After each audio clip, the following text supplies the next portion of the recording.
Ready?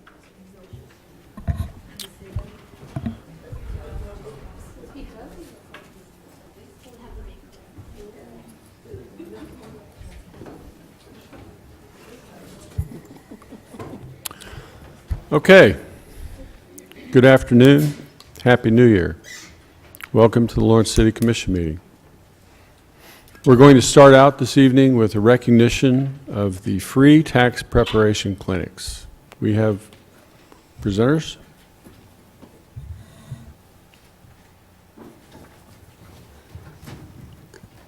Hi, can you guys hear me? Okay. I'm Suzanne Evans from Catholic Charities of Northeast Kansas, and just wanted to talk a little bit about the free tax services that some of the organizations in Lawrence are going to provide this tax season.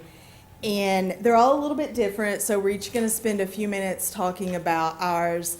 But the main purpose of the free tax clinics is to provide support and some relief to taxpayers during tax season and to bring more of that money back into the local economies. All of our volunteers are certified through the IRS and are quality reviewed, so you're getting quality work. And to speak about Catholic Charities program, this is our first, I think we've done it one time before, but this is our first year starting back in Lawrence. And we are going to offer on-site tax services by appointment as well as a virtual tax preparation. So if you're not able to stay at Catholic Charities for the entire tax preparation time, that is okay. We'll be able to offer the virtual site this year. Ours includes income guidelines. We serve individuals and families that moderate and low income, so $54,000 a year or less, and no age requirements or anything like that. We'll have basic preparers and advanced preparers, and we will be able to do most things. There will be some, we don't do rental properties and we don't do farm tax and that type of stuff. But I will have some information if you're interested in the Catholic Charities program, where you can call and get more information. And closer to tax season, you'll be able to call the local Catholic Charities or go in and make an appointment. Thank you.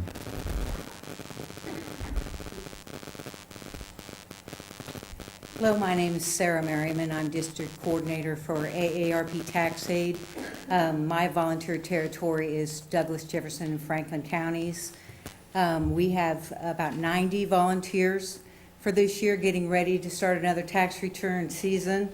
And in Lawrence, we'll operate out of Central United Methodist Church, and we do take appointments. AARP Tax Aid is focused, their specific focus is people over 60, but we have no age limit. We help people from college age all the way up. There's no income limit. We can help anybody as long as they are within the scope of our training. And our training is similar to the VITA training. We all get certified, advanced, and similar. We can't do rental or anything. I'm happy to have some volunteers here tonight. I'm very happy to have such a great group of volunteers, and proud to volunteer with them here. We also have sites in Baldwin City, Ottawa, and Oskaloosa. And we do have a voicemail that people can get information about making appointments at all those sites, and that will be available. We'll get that to Bobby. So Thank you so much for having us. Yeah. Hi, I'm Jo Hardesty. I'm the Director and Managing Attorney at Legal Services for Students at KU. Our VITA site is funded through an IRS VITA grant that we get. So we mainly help students, but during tax season, we also have about 40 tax workshops that we provide on the KU campus and then on the Med Center campus in Wyandotte County. So community members can come to those workshops and use the software that we provide. It's also on our website, and the software is free. It's an H&R Block product. Thank you. And I'm Stephen Mazza. I am the Dean of the Law School at the University of Kansas. The law school has run a VITA program for nearly 3 decades now. This year, our program will start in mid-February. We host sessions at Green Hall at the law school building 3 days a week. We also hold sessions at the Lawrence Housing Authority and at the Ballard Center. You do not need an appointment to participate in our program. Just show up early, and we will get you taken care of. It's a program that obviously benefits the community, but what's great about it for us is that it also benefits our students. It's one of our largest pro bono programs for the law school. And for our students, not only do they get to learn a little bit about some tax law, but they get to hone their client interviewing skills. And maybe more importantly, for many of our students, they come from middle-class backgrounds, upper-middle-class backgrounds, and to have them sit together with a member of our community who's working 3 jobs and who is barely making salary at a poverty level, that can have a real impact on our students and lets them know more about their community. So it's a program where everybody benefits. Thank you. I'd like to thank you all so much for coming here tonight and for the work that you're going to be doing this tax season. This is a program that I'm somewhat familiar with. I taught my first class of VITA volunteers 39 years ago as an IRS agent. And so I understand how important this is to our community. So thank you all so much. We really appreciate what you're doing.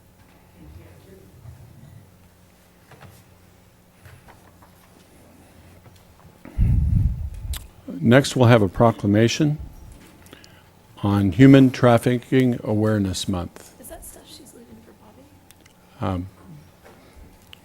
She set it up there Yeah, on the clipboard. Hey, Diane. Did she? yeah, Okay, grab it. yeah. And that. Thank you. Hello. Okay. Tell us who you are and So my name is Kristen Tebow. I'm the CEO of Youth Trust Project, and we work with youth ages 10 to 25 who are at risk or who have been identified or need sustainable resources on their way out of the game. And we do individual services and groups for those youth. My name is Megan Luttrell, and I work with the Willow Domestic Violence Center, and I am the Human Trafficking Program Coordinator. great. Do we read it? Oh, actually, I'm going to read it. Okay. Okay, so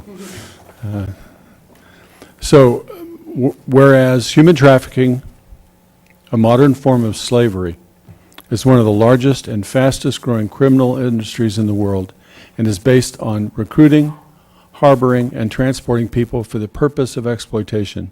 And whereas sex trafficking and labor trafficking occur in Kansas, and both adults and children of any gender, socioeconomic status, age, race, sexual orientation, or geographic location can become victimized. And whereas the effects of human trafficking reach far beyond its victims and perpetrators, causing disruption in our schools, places of work, and neighborhoods. And now, therefore, I, Stuart Boley, Mayor of the City of Lawrence, Kansas, do hereby proclaim the month of January 2019 as Human Trafficking Awareness Month, and urge the citizens of Lawrence to speak out against sex and labor trafficking and exploitation, to support survivors of these heinous crimes, to encourage community leaders to hold offenders accountable, and to make preventable efforts a priority by hosting events, by creating policies at work, school, and home, and by supporting and participating in programs designed to reduce and eventually eliminate human trafficking as a societal program. Thank you.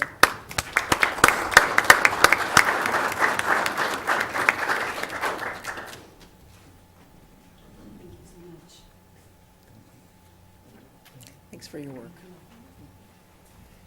You know, we talked briefly, I think, last year about the city employees doing some training. I don't remember where we left off with that. Do you, Diane? I'm trying to remember and see if Casey knows anything more. human trafficking, training about human trafficking. For city employees, 'cause we have a lot of city employees that engage with the. I know we did that. Okay. We partnered with the Willow, and I can't remember the young woman's name that did the training, but we did some training with our first responders and I think some downtown parking enforcement folks. We also passed the body work ordinance, which should, help in this process so that we can, have effective regulation of the body work industry in this town. So, yeah, well, we appreciate the involvement of the community in preparing that ordinance, so thank you so much. We do have a really great task force, the Human Trafficking Task Force that's headed by the Willow, and all of us work together on different angles of targeting that. So if anybody's interested, Megan would be a great person to reach out to. Okay, thank you.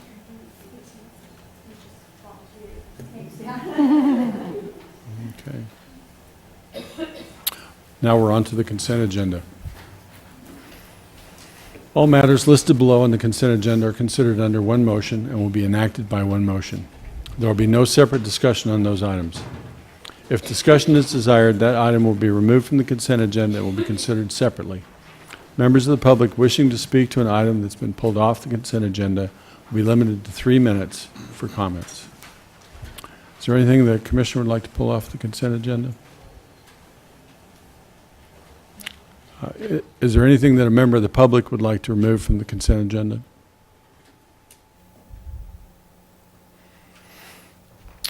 Okay. I move that we adopt the consent agenda and all claims. I have a motion from Commissioner Herbert, second from Commissioner Ananda. All in favor? Aye. That's unanimous. Public comment. The public is allowed to speak to any items or issues except those scheduled on the consent agenda or regular agenda portions of the agenda after first being recognized by the mayor. Each person will be limited to 3 minutes for public comment. As a general practice, the commission will not discuss or debate these items, nor will the commission make decisions on items presented during this time. Rather, they will refer the items to staff for follow-up if necessary. Individuals are asked to come to the microphone, sign in, and state their name and address. Speakers should address all comments or questions to the commission. General public comment. Hi, I'm Chris Flowers. I've been sitting on this for a month. I just kind of got around to it. Back in October, the city received a presentation about the public's trust in the police. During the presentation, it was suggested that to increase the public's trust in the police, to have events that bring the public and police together. One of the things that was suggested was an event like Breakfast with the Cops. I just wanted to say that something like Breakfast with Cops would be ineffective at getting people to actually trust cops. Only squares would want to get up early and go eat pancakes with a bunch of cops. And squares are the ones that already trust the police, so you don't need to earn their trust to begin with. If you want to get people who don't trust the cops to trust them, you're going to need to do the things those types of people like. Instead of breakfast with the cops, how about late night shots of liquor with the cops? I am wary about trusting police, but if I got drunk with some, I'd be much more likely to trust them. How about police night at the Dirty Bird? Citizens could leer at topless women along with Lawrence's finest. Now, maybe this isn't the sort of events police departments take part in, but these are the type of events that people who don't trust the police would go to.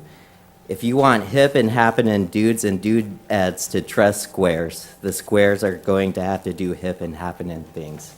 Thank you. Other public comment?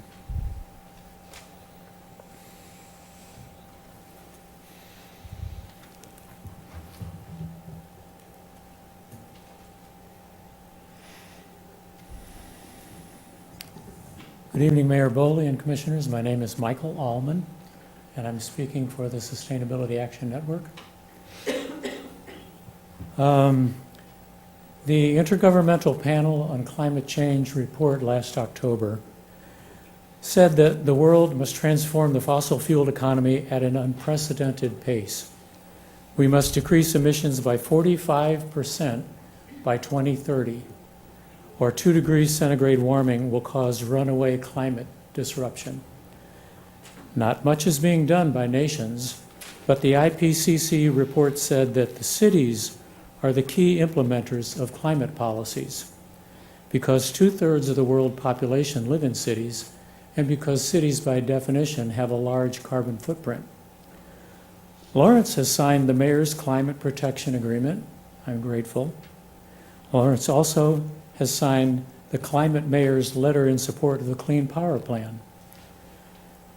Lawrence likes to brag about its climate and energy 4-star rating, rightly so. And in some respects, the city does follow its own climate protection plan. Our local utility, Westar Energy, has offered Lawrence discounted wind electricity, 22% below retail rate.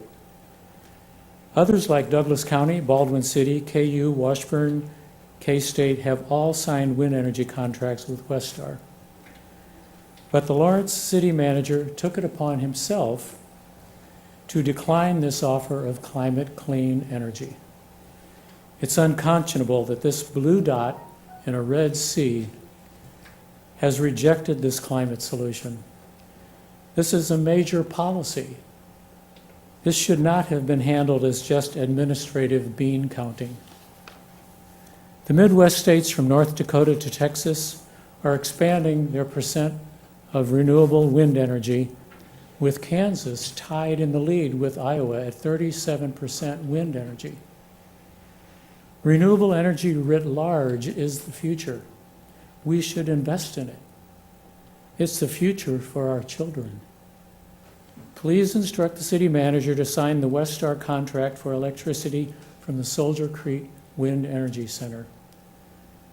You might also tell him he could read the climate protection plan, although I challenge anyone to find it on our website. I'll tell you how if you want. Thanks. Other public comment?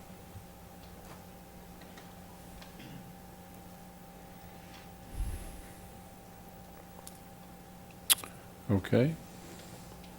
On to our regular agenda items.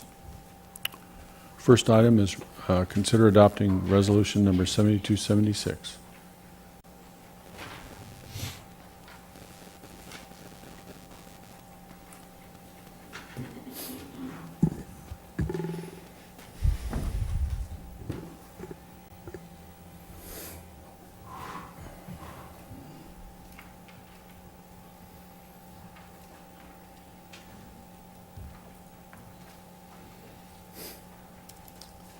Good evening, Mayor and Commissioners. Dave Cronin with the MSO Department.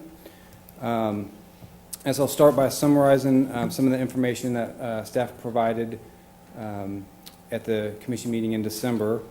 The 23rd Street project is currently under construction. The scope of the project includes widening the street between Louisiana and Massachusetts Street to install a center turn lane. And also includes addition of sidewalk on the north side of the street and reconstruction of sidewalk on the south side of the street. Last summer, staff began appraisals and acquisition of easements required for the project from 12 adjacent property owners. The city provided offers to the owner at 2305 Vermont for pedestrian and construction easements based on the appraised valuation with the information provided by the engineering consultant that indicated the right-of-way of 23rd Street was 30 feet from center line. The first offer was in the amount of $5,300, and subsequently the city offered $17,500, which included additional compensation for 2 trees being removed with the project. The parcel at 2305 Vermont is unplatted. Additional research was done during the appraisal process, and the city found documents showing the right-of-way limits adjacent to the property to be 33 feet from the center line of 23rd Street instead of 30 feet. The easement descriptions were updated, a new appraisal was completed, and a revised offer of $1,900 was made to the property owner. The valuation of the trees was removed from the compensation offer because they are located in that 3 feet of additional public right-of-way, and they would be considered public trees. The city has utilized the services of Kansas Secure Title and professional engineering consultants to determine the existing lot lines of the property. A professional land surveyor licensed in the state of Kansas has provided a sealed legal description for the property based upon this research, which is attached to the agenda. Kansas Secure Title will issue title insurance for the easements based upon the legal description with 33 feet of right-of-way. The company's insurance underwriter will issue the policy upon execution of the easement documents by the property owner or with approval of the appraisal report if it goes through condemnation by the Douglas County District Court. For this project, the city has obtained 11 of the 12 easements from properties adjacent to the project using the city's standard acquisition procedure. The 11 property owners accepted the city's appraised offer compensation, and the total cost for the 11 tracts were $29,250. Upon not reaching an agreement with the property owner at 2305 Vermont, staff recommends proceeding with a condemnation proceedings that will subject acquisition of the property to the appraised value determined by the court. The street widening and waterline improvements of the project will continue with the 33 feet of existing right-of-way at 2305 Vermont. However, the installation of the sidewalk cannot proceed without acquisition of a pedestrian easement. If the sidewalk is not installed, signs will need to be installed to detour pedestrians to the new sidewalk that will be on the north side of 23rd Street. Here is, again, a plan sheet showing the area of the project and the easements the city needs to acquire. The back of the curve is shown here, and here is the proposed sidewalk. The yellow is the sidewalk and utility easement, and the pink is a temporary construction easement. With that, I would stand for any questions on the project, and if you have any questions on the condemnation proceedings, the legal staff is here as well.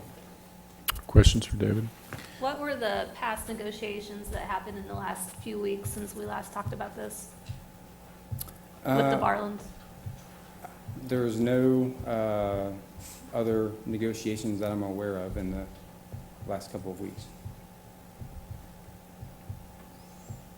I thought there was some correspondence from the city. Was there just late December? Wasn't there? Yeah, December 18th. Oh, no, that was... Yeah, the last correspondence was, I believe, just the notification that this was going to be on the agenda this evening. December 31st, okay. Yeah. Can you explain again the signage that would be necessary if this process is held up? I guess I'm unsure of what signage we would need. Yeah. We included on here some of the typical signs that we would install if we had a gap in a segment between signalized intersections. So we would install a sign here at Louisiana Street to encourage pedestrians to cross to the north side of the street, and on the east end we would put a sign at 23rd and Massachusetts Street for people to cross to get to the north side of the street at the signalized intersection. The rest of the sidewalk through this segment will be completed with the project. This would be the remaining gap here along 2305 Vermont. Wasn't there something about a driveway that wouldn't be completed or something? There is this driveway Okay, there's a approach driveway. would need to be, the plans would need to be modified for that. If we didn't get temporary easements, we couldn't go as far back, and so it would maybe a little steeper, but it was certainly, the improvements to the driveway would be shorter. So there would be less expense on the limits of the driveway replacement to tie it back in. Okay, thanks. Why hasn't there been any negotiation in the past few weeks? You know, to be honest, I don't know if that was the direction that we received at the last commission meeting that staff received that I'm aware of. I think there was, not the full commission wasn't there that night, and I think it was just decided to defer it to tonight. I wasn't directed to, or I don't believe staff was directed to negotiate further, but. So even though there were two people that weren't interested in eminent domain, nothing happened in the last few weeks? Not that I'm aware of. I think the motion was to defer to tonight. Right, but there were clearly two people against it. So I understand there wasn't a vote for staff direction on what to do, but I'm just surprised that nothing happened in a few weeks. Other questions?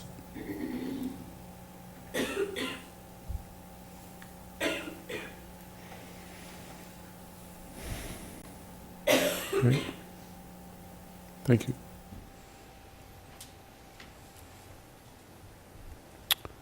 Guess we'll go to public comment.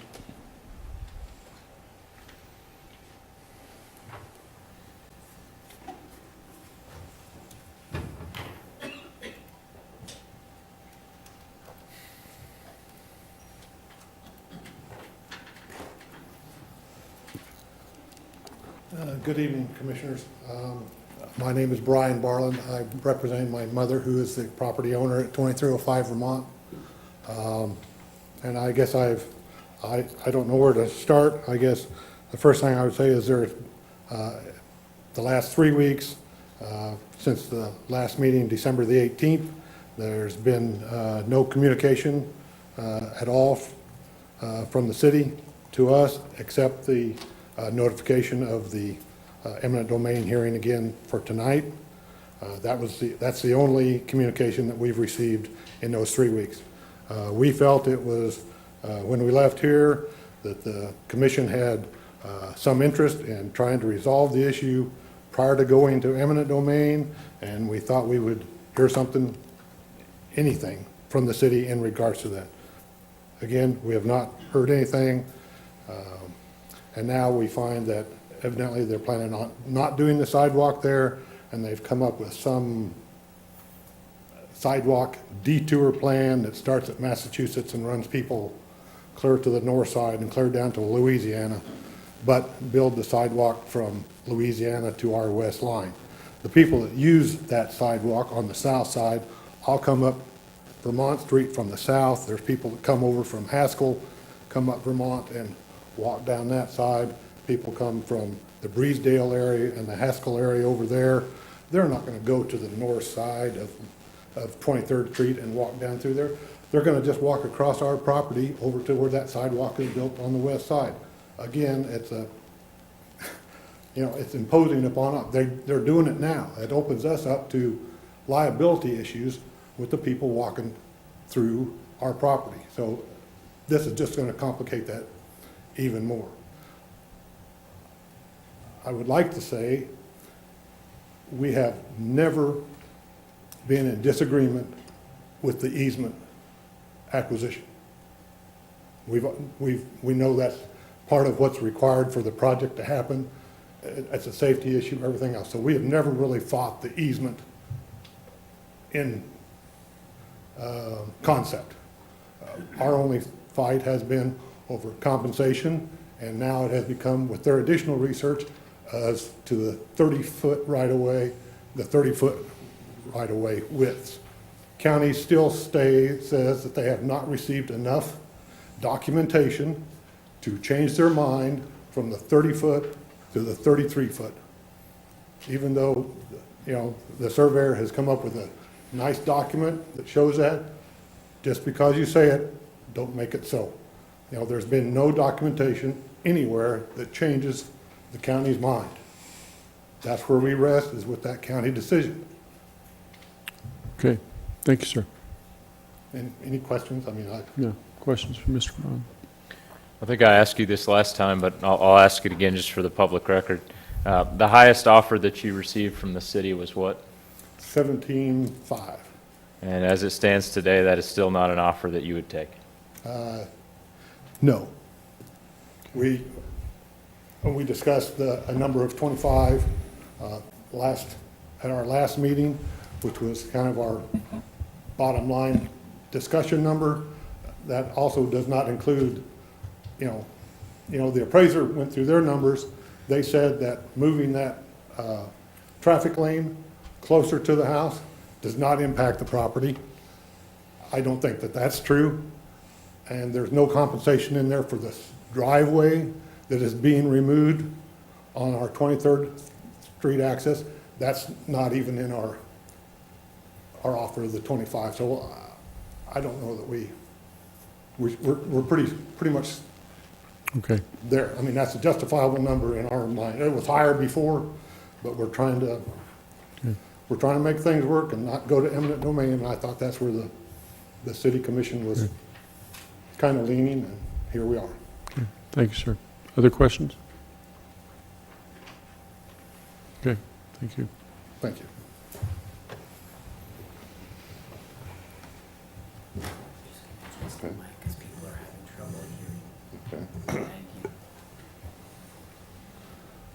My name is Bob Barland. I'm Brian's brother, and my mother owns the property.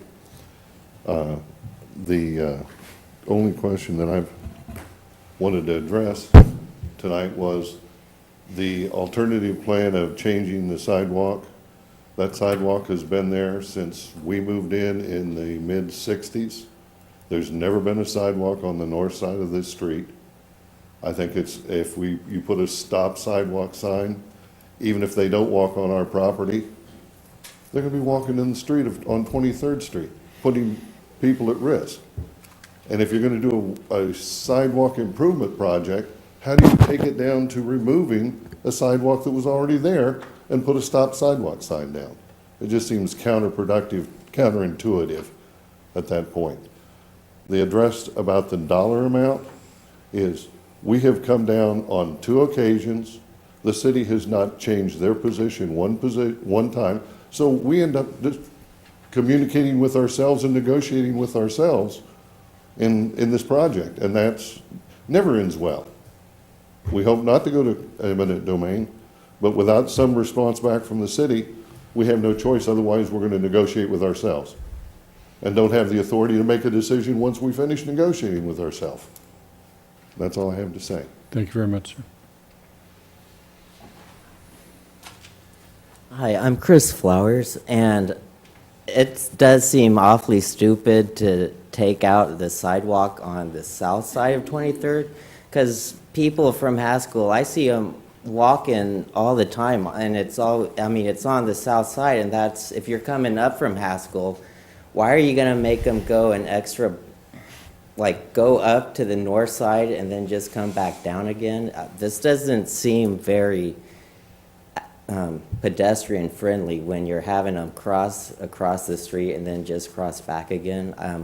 I think there should be that sidewalk on the south part of 23rd, and those people, they will be walking through the yard. Thank you. Thanks.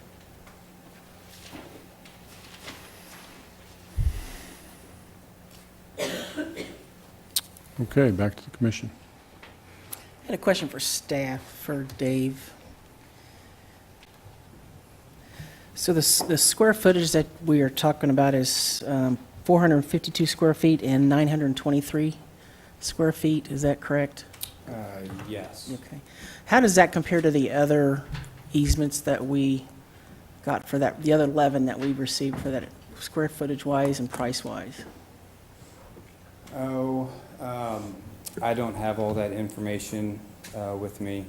As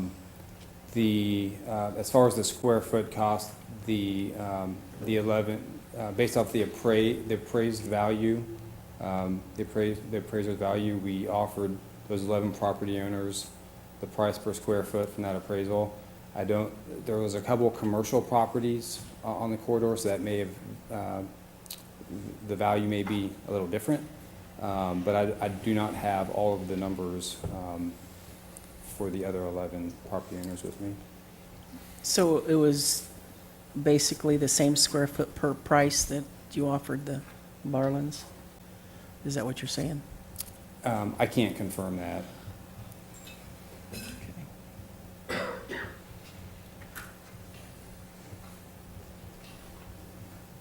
Somebody have that? Nobody has that.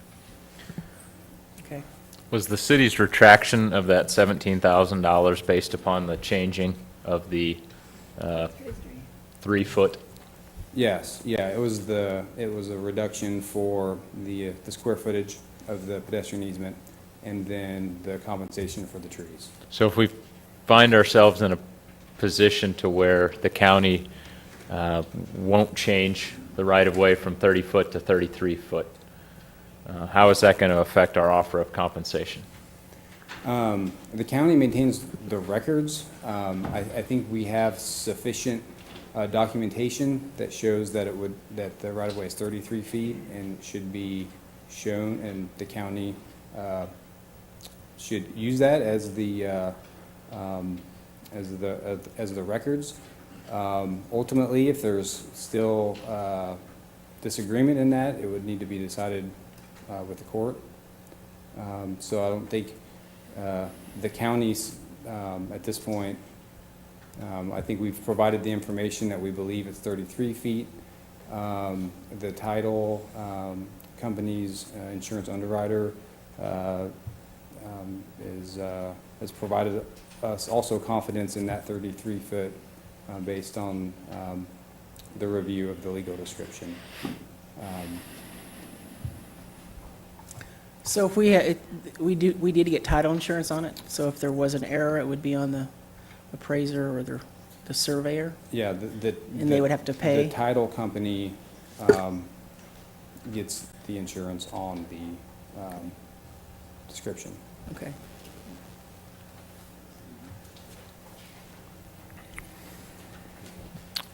Okay. Thanks, Dave.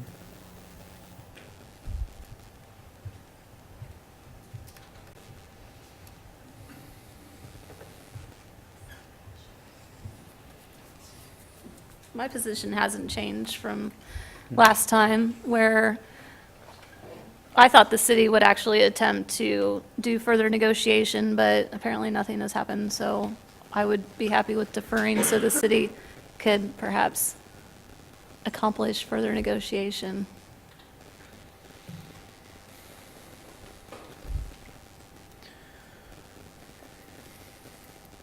I think we're in a position as a city where we need to ensure that our negotiations are done in good faith.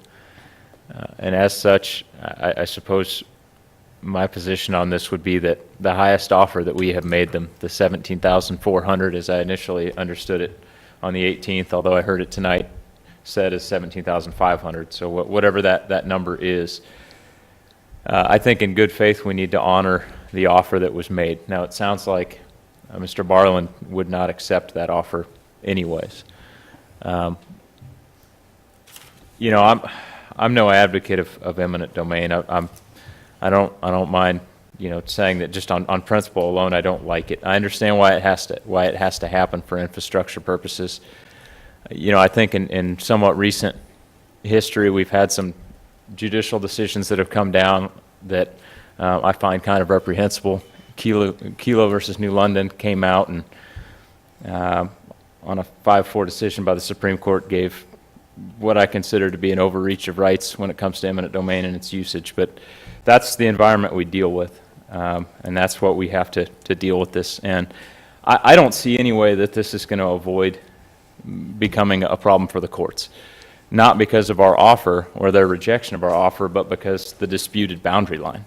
I mean, an eminent domain process is one thing when both parties agree on what property it is that we're pursuing, but we're not even there yet. We don't even have an agreement on what property it is that we have to legally pursue. And that 3-foot barrier there, that's pretty substantial. And so you know, I'm no advocate of eminent domain, and I frankly don't like it. But I don't see any way that this is going to not end up in the courts.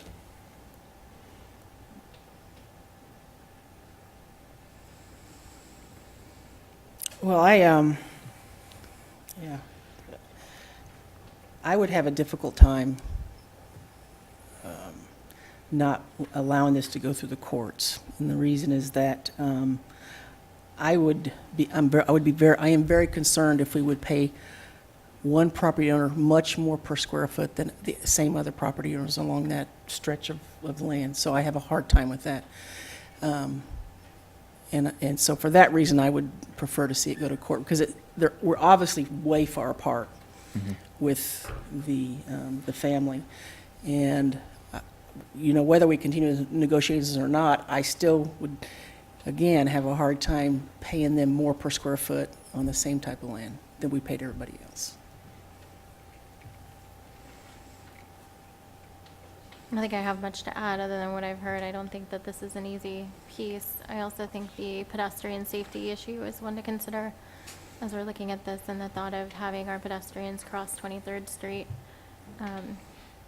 is not a great option, and it's not safe, particularly since we've seen accidents in that area involving pedestrians. I agree with Matthew on the 3 foot.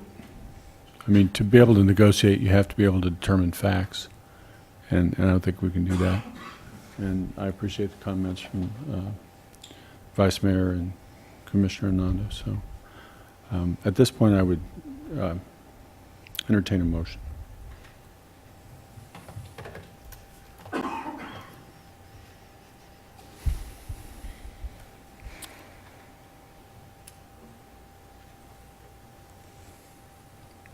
The action item is to, I move to adopt resolution number 7262. I'll second that. We have a motion from Vice Mayor. Hold on, you've got the wrong 7276. Did I resolution. get the wrong one? 7276? 7276, sorry. Okay, so Stephen, you got that?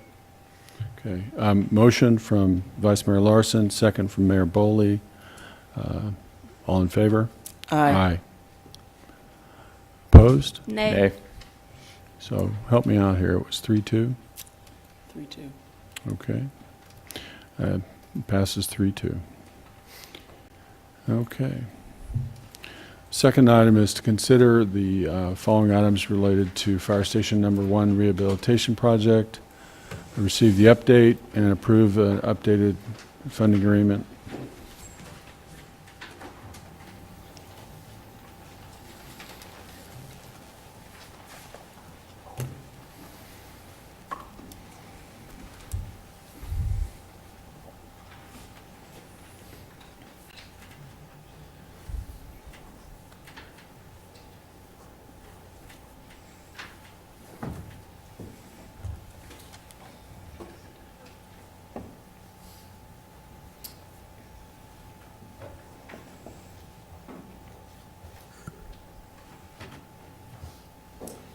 Good evening, Mayor, Commissioners. I'm Sean Coffey, the interim fire chief for your fire medical department. And tonight I'm here to give you an update on the Station 1 remodel project, something that all of our members within our organization are extremely excited about and looking forward to the completion. And I think if you talk to the Senior Resource Center, they're looking forward to the completion of the project as well. So just kind of give you a little update on the project as we move forward. On December 5th, 2017, the City Commission approved a sealed bid for $5,335,000 to BA Green for the project. At that point, we had a series of delays related to some legal action as well as submissions to the State Historical Organization, SHPO, and that delay caused somewhat of an increase in materials and changes required by SHPO. And so on July 10th, 2018, we came back to the City Commission requesting a change order for $249,000.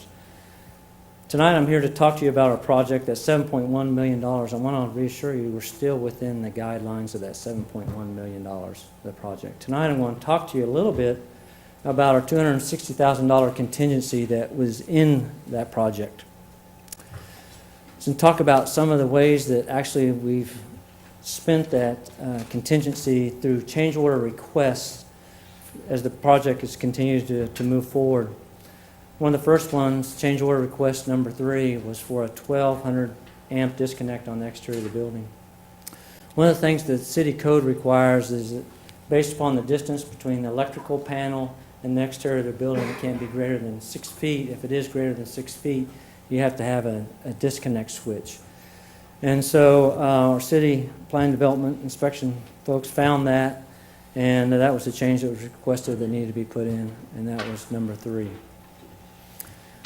Change order number 8, this is for the tower. This is another project that came in when we originally submitted the project. There's a old stair tower, exterior tower, we use for training, for different things. Originally in the project, that was slated to be removed. After a review by SHPO, the recommendation was that that remain on there. One of the things that's been going on with that staircase, it's open at the top, it's exposed to the weather. Building's been there for 60 years. It's deteriorated considerably. Within that, all the windows, the lintels in there are rusted and corroded to the point that we have concerns about the stability of the building.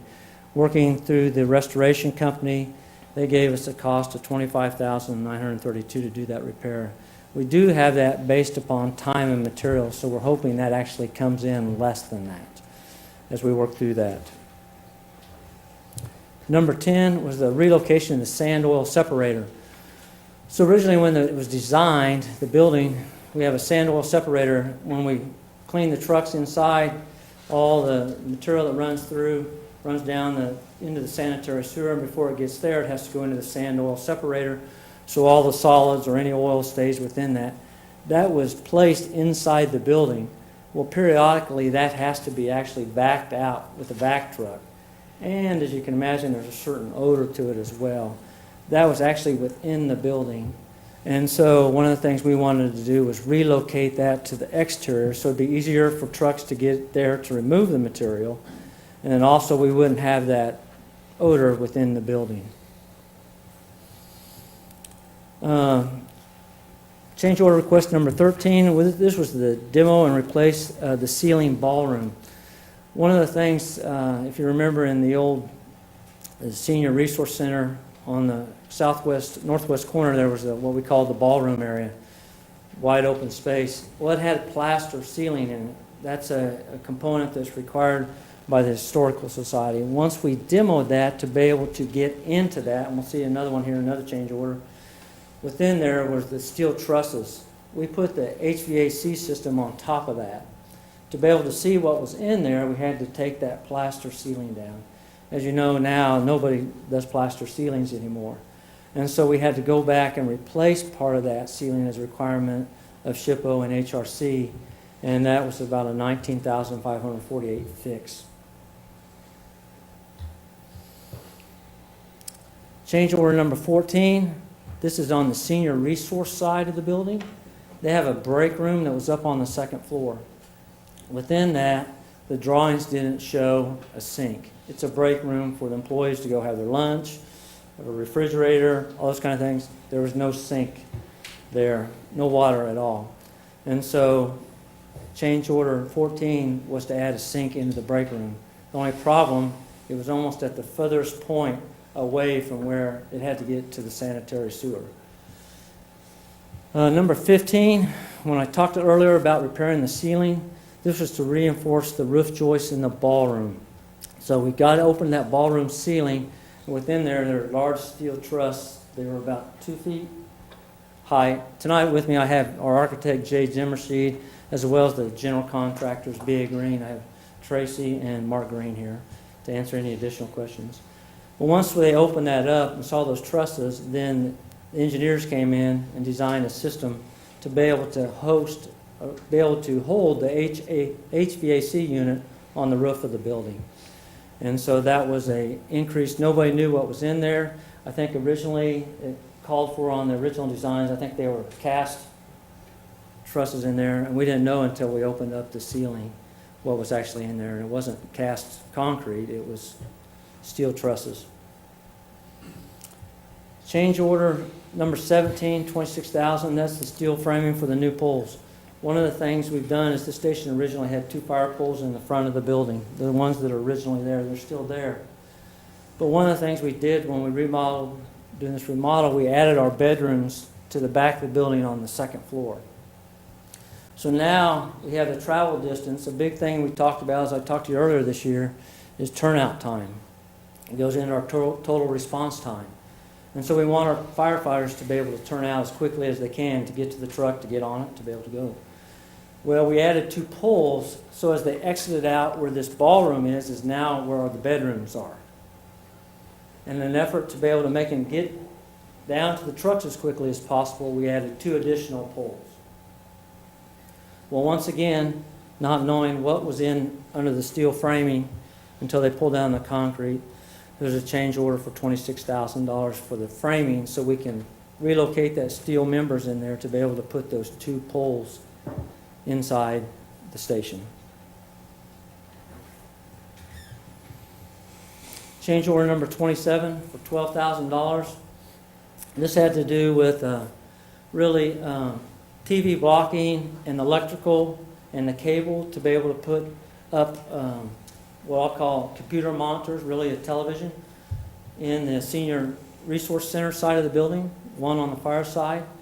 To be able to do those weren't included in the initial drawings. And so that was addition, and is all their conference rooms that they have, their counseling rooms, they have to be able to have something up to be able to display, so we added those. The EERS timer switch had to do with the system downstairs that if a certain level of carbon monoxide or exhaust builds up in the building, this EER timer switch kicks on, it opens all the doors and evacuates out all the toxic environment. And so that switch had to be added in, as well as some other electrical components related to the emergency generator. So right now, I've encumbered about $215,000 out of the $260,000 contingency. There have been credits. We work to try to find as many options as we can. Some of the credits that we've got back so far is reduce the amount of concrete back in the training room. Originally called for 6 inches. We went to 4 inches.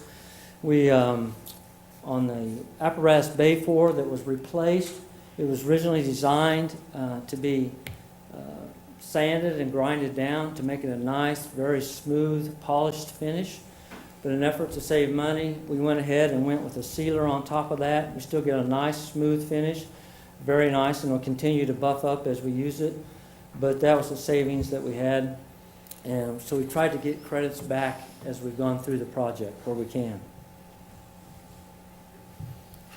There are some pending change order requests out there. A big one is the museum bay reinforcement. Once again, it's the steel reinforcement. Structural engineers, they look at this, they pull down the ceiling. We look what's there. It's not what we thought it was based upon the previous plans from the original building. And we look at that, and then there has to be a determination how that's supported. And the engineers draw up a plan to be able to create that support. That was originally designed, or for a remodel that was designed for the museum bay to be there, and then on top of it, there was a patio area that was originally designed. You could come out of the station onto this patio area on the east side of the building. Down below would be what we call our museum bay, where we'd have our parade truck and we'd have other museum type pieces there displayed. That one's still pending right now as we continue to review that. Change order number 25, that was for the fire alarm system, $34,282. We're currently working through our engineers and our electricians to see what we can do with that number as well. And then number 11 for $11,059. That one today in our meeting we've determined we think we found an alternative way that we can make that makeup air take place without the extensive exhaust ducting we were going to put in. And so I think that one we're going to see be considerably less amount on that one. So what's out there for us? We're really looking at a couple different things out there that we haven't identified the costs on. These are on the horizon, and we're working on developing costs. One of the things that we found is what we call an installation of hard ceilings. And these are particularly in the Senior Resource Center side of it. So as we went through the project, and they did the project and Jay designed it, BA Green bid on it, we had a package of what we thought was there in the building. But what happened is once the demolition started taking place and they got everything removed, now you can go into the rooms and you can identify where originally plaster ceilings were in some of the rooms. All right? We didn't plan on putting plaster ceilings back in those rooms. They weren't part of the project. But HRC has come in and identified that those were plaster ceilings, therefore those have to be returned to plaster ceilings. Now, it's not a true plaster like they did back in the 50s, but it is, we use a combination of sheetrock, and then they have a specialist that comes in that applies a plaster texture to the ceiling to make it return it to the historically replicate what was there originally. We have several of those out there, and those have been quite extensive. The elevator and the Senior Resource Center, we're working through that. We'll be having the elevator vendor come out here in the next week to look at that. What we're finding out is the way the elevator was originally designed, obviously a building from the 50s, that the openings on the sides and on the top may not be adequate for today's elevators, as well as there could be a potential that the top of the head part of it may have to be added as well. And so we're working on those things. All those things obviously will be exceeding the $260,000 contingency.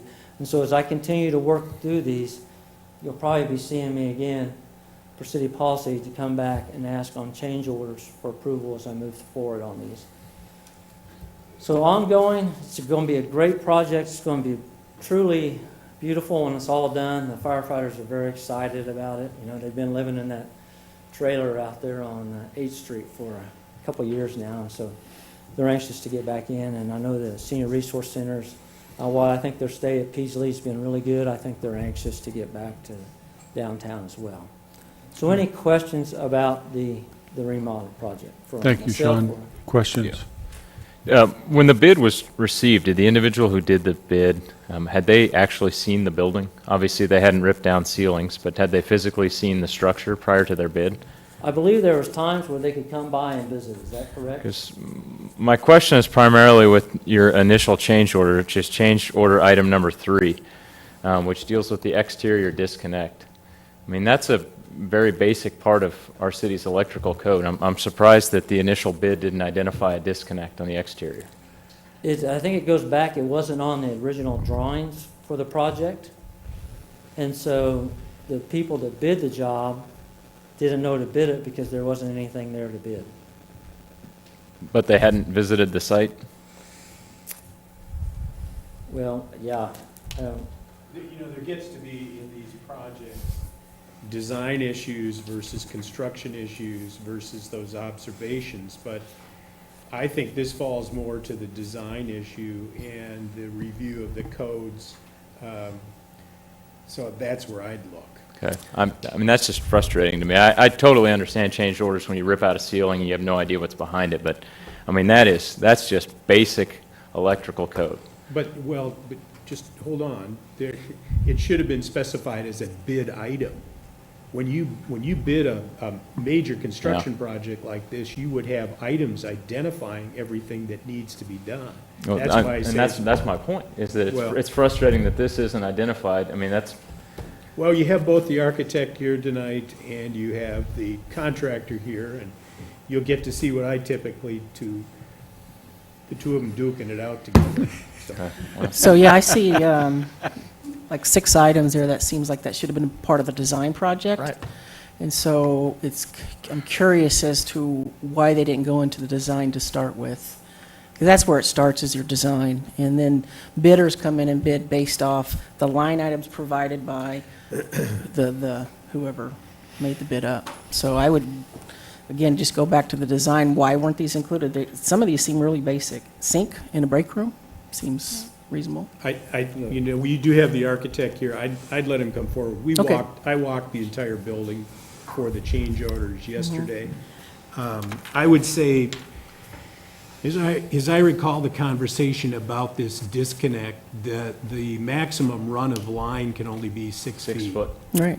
And so that would seemingly be a fairly obvious consideration when you're in there designing the redo of this building. But Jay is here from the architectural firm. I'd ask him to maybe enter into the conversation in direct response to Just so that- Commissioner's question. Just let me, the list that I have, and I could be totally wrong as to, maybe you can help me out. Relocate the oil separator. That seems like it should have been something in the design. Adding a sink, the TV blocking timer switch, that seemed to be a design situation. The fire alarm system, it's a fire station. Maybe I don't know something about that part of it. The makeup air, obviously, that's, We discussed each and every one of those Good. items. I would ask Jay and the contractor to maybe comment on those okay, thanks. as Jay. appropriate. Thank you. Hello, Commissioners. My name is Jay Zimmershed. I'm with Zimmershed Architecture and the architect on the project. I'm here to answer questions. We can go through each, yes, Commissioners, I believe some of what you're seeing is correct. I mean, if I'm going to address these one at a time, I'll run through them very quickly. But COR number 3, that's the disconnect piece. That was, the disconnect was actually placed on the exterior of the building, and again, that's an electrical component, but it was placed on the exterior of the building with then a required run across an open area way into the boiler room just below. And so yes, that is, I believe, an NEC code. And so I believe from the electrical side of the equation, that was missed. Not identified on the original bid documents as within 6 feet of where it would land those conduits within the building. It was on the building, but we had to cross across an area way to get there. So I think it's fair for you to explain to the commission that while this is a change order now, if it had been on the drawing, would this cost replicate this particular cost that's showing up in the change order? And that is very true, yes. It's not like the disconnect was installed, had to be removed, and then reinstalled. City staff was good enough to meet with us out there when this issue came up immediately, and we're supporting the design team and looking through it and looking at potential other options. But yes, the switch was never installed, and likely this would be the cost to install that disconnect in order to make that work. The building itself would not receive, I don't believe would receive this approach entering from the backside where the utilities are available without having that disconnect switch in place. Is that I think the point I'm trying to convey to you is that if in fact the design had showed this, the cost of the contract would have been higher. Now, I would argue, and I made this argument to Commissioner earlier today, that if in fact it had been on the design, there is the potential that the price would have been less. Could have been more, but probably less, because the contractor is sharpening their pencil to be competitive at that particular point in time. And so you don't know that this same cost would have been there. So there's a marginal difference in my opinion, and I don't like to see things missed in the design that don't get bid on ultimately in these projects, which is in part why I walked through it to ask the very questions you're asking right now. So go ahead. Does that adequately address number 3? So on number 8, the steel angles, again, that component became obvious once we were doing masonry restoration work and removing all of the existing masonry that was on top of those angles. And so that's that's where that component came in. Again, that was another piece that was requested to remain by SHPO. As Chief Coffey mentioned, it was an open staircase built in the 50s, and so the weather literally rains and ices and snows down into this component. So as part of that, then we're also putting a roof on it and resolving some of those problems and moving forward. But So as they were doing brick restoration, they exposed these lintels, they could see the damage to the lintels at that. Was number 8 one of and then yours? had to- No. Why don't we have Yeah. Commissioner, or Vice Mayor Larson And, go through the Matthew list Manson, again? too. The 6 that I heard anyway was number 3, number 10, which was the oil separator, number 14, number 27, and 25 and 26. Those total about $100,000. So 10, 14, 25, 27, 26, and 27, 27. yeah. Yeah, my two big ones are 3 and 14, which you Okay, have also covered. yeah.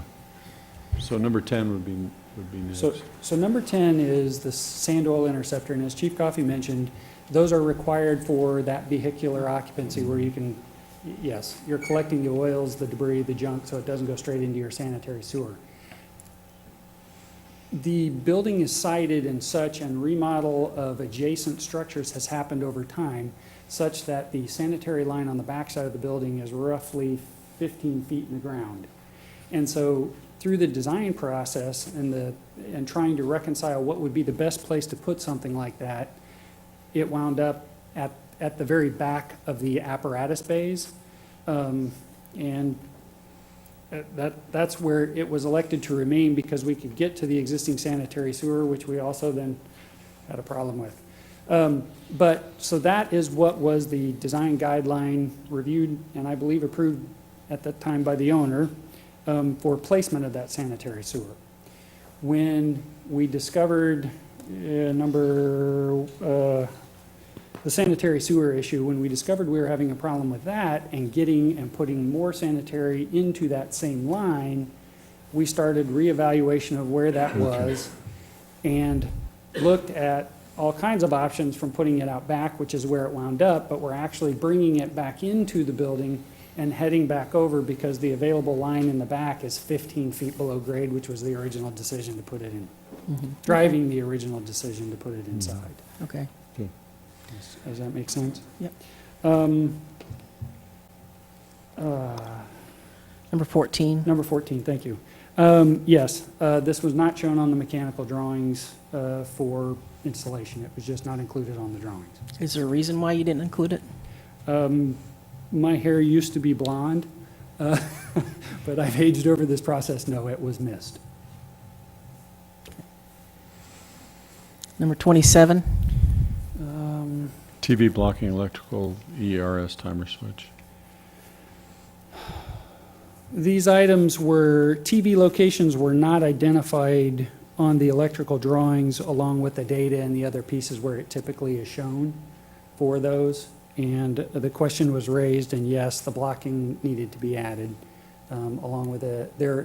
There's a number of things in that. It's not just blocking for the TV. There was boxes and conduit above ceilings to get power to those TVs, and data boxes associated with feeding in cable and, other things. So this sounds like it's just blocking, but the electrical is covering those other pieces. So yes, those were added to the project post-bid.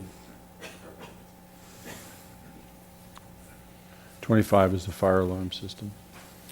The fire alarm system is still pending. And we're still working through the finer points of this. For me to give you a broken down kind of complete explanation, I can't. The truth is there was fire alarm included in the project. It's traditionally done as a delegated design component. There's a spec, and then the electrical engineers provide drawings that support that. So where you have devices, a fire alarm device, you'll show a conduit path and a location, a box for it. What this is stemming from is some additional requirements that are, I believe, in city ordinance that modifies or is somewhat different from what the engineer was seeing as their, as the appropriate installation for the facility. And the addition of those pieces is really what's driving this. We're still trying to get all of that resolved between the electrical subcontractor who's providing the fire alarm, the engineer who specified the fire alarm, and then obviously all the other parties involved. So I think there's additional research that's going on, but that really is what it stems from. So there was an original fire alarm that was included, but changes need to be made to it, or is this a whole new installation? No, your first statement was accurate. There was a fire alarm component included, but this is representing changes to that. And again, this is an unusual package usually within these bids. It's not unusual that they're delegated design, but where design teams design and document, everything in a project, the fire alarm is usually a piece that is, the engineer provides a spec and then some backbone drawings, support how to get to these devices, and then the subcontractor for the fire alarm submits those things all separately. And they go through the design process on it. But in the back and forth between the engineers and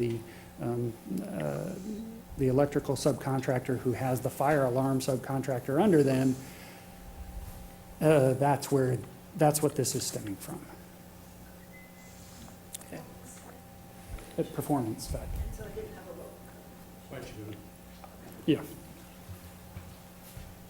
Mayor, Commissioners, Melinda Harger, MSO. I was just going to add, with discussions I've had with the fire department and with the architect, I learned that it was a performance spec put into the project. That's pretty standard. We did that on the Wakarusa wastewater plant. But the issue here was that we have local code, and that local code wasn't identified and called out in the spec that was put together. So when the subcontractor was putting their design together, they didn't take that into account. So it was learned when it was submitted to development services. So our staff didn't put that in the specs, is that what? No. The performance spec was put together by the design consultant, and then it wasn't caught though until the design was submitted to development services, and that's when they caught that it didn't meet local code. Okay. That is what I meant by delegated design. Basically, it's a performance spec. Instead of laying it, that component is unique in that you get a performance spec and then you get some drawings to kind of support it. And the discrepancies between, yes, city amended ordinance and the fire code is what's driving that. Okay, thank you. Sorry. The last one's 26. Oops, sorry. Was hoping I was done. Makeup air. Makeup air. That is a component of the amount of air. I'm slightly out of discipline here, but stay with me. That is a component of the makeup air specifically for the hose dryer that the fire department uses, which is not unusual. The tower that's there, they used to hang them to dry the hoses. Now they put them in a machine, and the machine is basically a dryer, and it dries the hose much more quickly than letting them hang and just naturally dry. That machine, as we were looking at it, I guess as the engineers were looking at it, discovering that machine, when it runs for a significant amount of time. The hoses that they're using are very heavy material that hold a lot of water, and that unit runs for quite a while. And the hose dryer was going to require some additional air to be brought into the facility, into specifically the apparatus bay, and that's really what that item is intended to support. And it did come post-bid. We do believe that number is going to look significantly different than what it is, simply because the solution for this was to run some pretty significant ductwork up through the building and out the roof to grab this air. But we have a much better place to do it. So I think in looking at that number, my hopes is that it's significantly less than what you're seeing here when it comes to reality.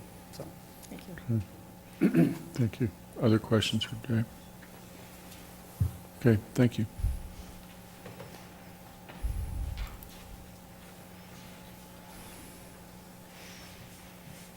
Just one additional point, probably shouldn't go back, but I will. One of the things I wanted to point out, where is it?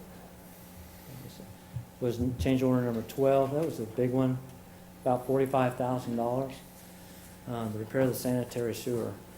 And for years we've had ongoing problems and worked a lot with Jason Stowe from MSO Through the years, we've had sanitary sewer problems over and over in this building. And so finally, as we got to work and trying to solve this problem, we identified that we had initially, I think it's 10-inch sanitary sewer line, which back in the 50s when they designed it, they not only designed it for sanitary sewer, but also for stormwater infiltration as well. And so one of the things is we started working with this, and we finally determined that we looked at several different options. We worked with MSO to identify a couple different options and had them priced out, and finally determined that this was the best option. After we got it cut and exposed, this is down in what would have been our old training room, or the basement area of now will be the Senior Resource Center. We exposed it. One area, it was probably about 5 feet deep, and another area was about 2 feet deep because the floors dropped off. After we saw cut and concrete and removed all that, we found the old sanitary line. Where it exited the building, it was about 4 inches higher than where the bow was. And so luckily we had a 10-inch line that allowed some of that to be able to get out. But you can imagine why we had ongoing problems. And so this turned out to be a good fix for us, something that wasn't in the project, sucked up a lot of the contingency money, but one that'll be well worth it in the project, because if we would have had to do this a year or two from now, when all that would have been finished and it would have been occupied, it would have been much more costly and much more inconvenient for everybody. But I skipped over that one in my nerves and haste. So. Thank you. Thank you, Sean. Any other questions before we go to public comment? Okay, public comment on this issue.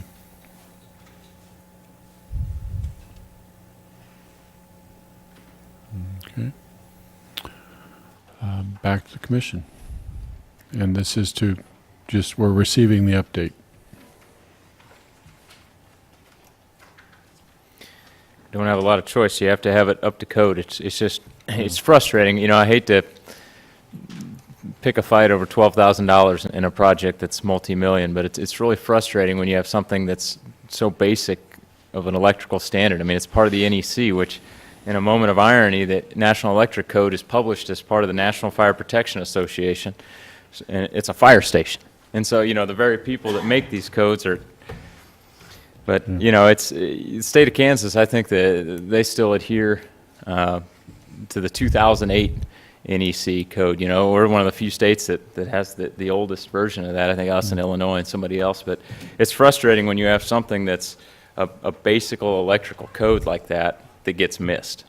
And, I mean, Tom, you agree. I mean, it's going to cost money. It would have cost money. I'm not contending this is a contractor sneaking in money. It would have had to have been done either way. But that's something that should have been on the front end. And it's a little disingenuous when, from a transparency standpoint, you say this is a X million-dollar project, and then all these things that are real basic come in as change orders that should have been on the front end. And it's, you know, it's just a matter of process for me, and it's just frustrating to see it happen like that. Yeah, it is. Do we have anything within our contracts as to how we deal with the design firm if we have to go back like this on scopes that should have appear to be a part of the original bid?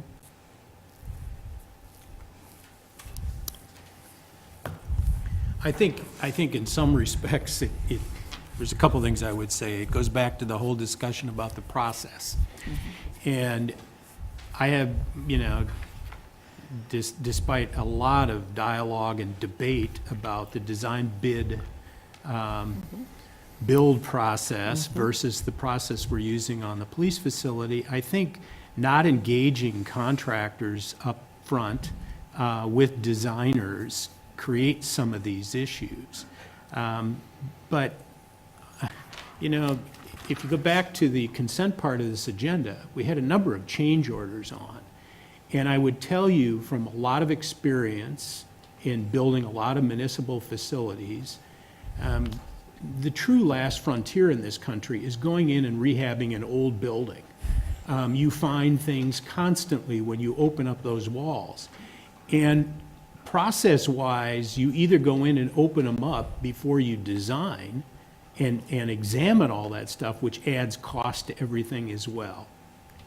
But Tom, we're We not could've- talking about Yeah, opening there's- up You don't have lawns. to open anything up to see 6 Yeah. feet from, Yeah. But those are minor parts of, the bigger Understand. parts of this are things that are not obvious, okay? And so your specific didn't question question is, any of what do we those. do about design, right? Yeah. Isn't that the specific question? You note it, okay? You maybe you ding the design, the architect or the engineer in terms of what we pay them. You have a sit down with them and say, you know, you've got to forgive some of this expense on the design. That's one thing you can do. The other thing is you note it, so that when you go out looking for designers in the future, you note those experiences before you rehire. Do we negotiate with either of the firms to possibly look at some compensation for the, Without revealing a whole lot, we had that very discussion amongst staff yesterday, and I don't want to okay. tell that's you fine. exactly what that will lead to. So I guess the answer to Publicly. my question is no, we don't have any recourse. That was the question I asked, is do we have any recourse against the design firm for not including some of this basic stuff in the contract? I'd have to look at the contract to be specific, but I think that when you have professional services and when there's an acknowledgement that something was missed, whether it's in the contract or not, I think that there are opportunities to discuss how those fees Good. might be adjudicated. Okay. That's pretty typical, yeah.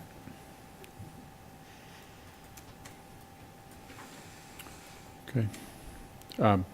So I think that's pretty much it for receiving the update. I don't think we need a motion to do that. It says approve.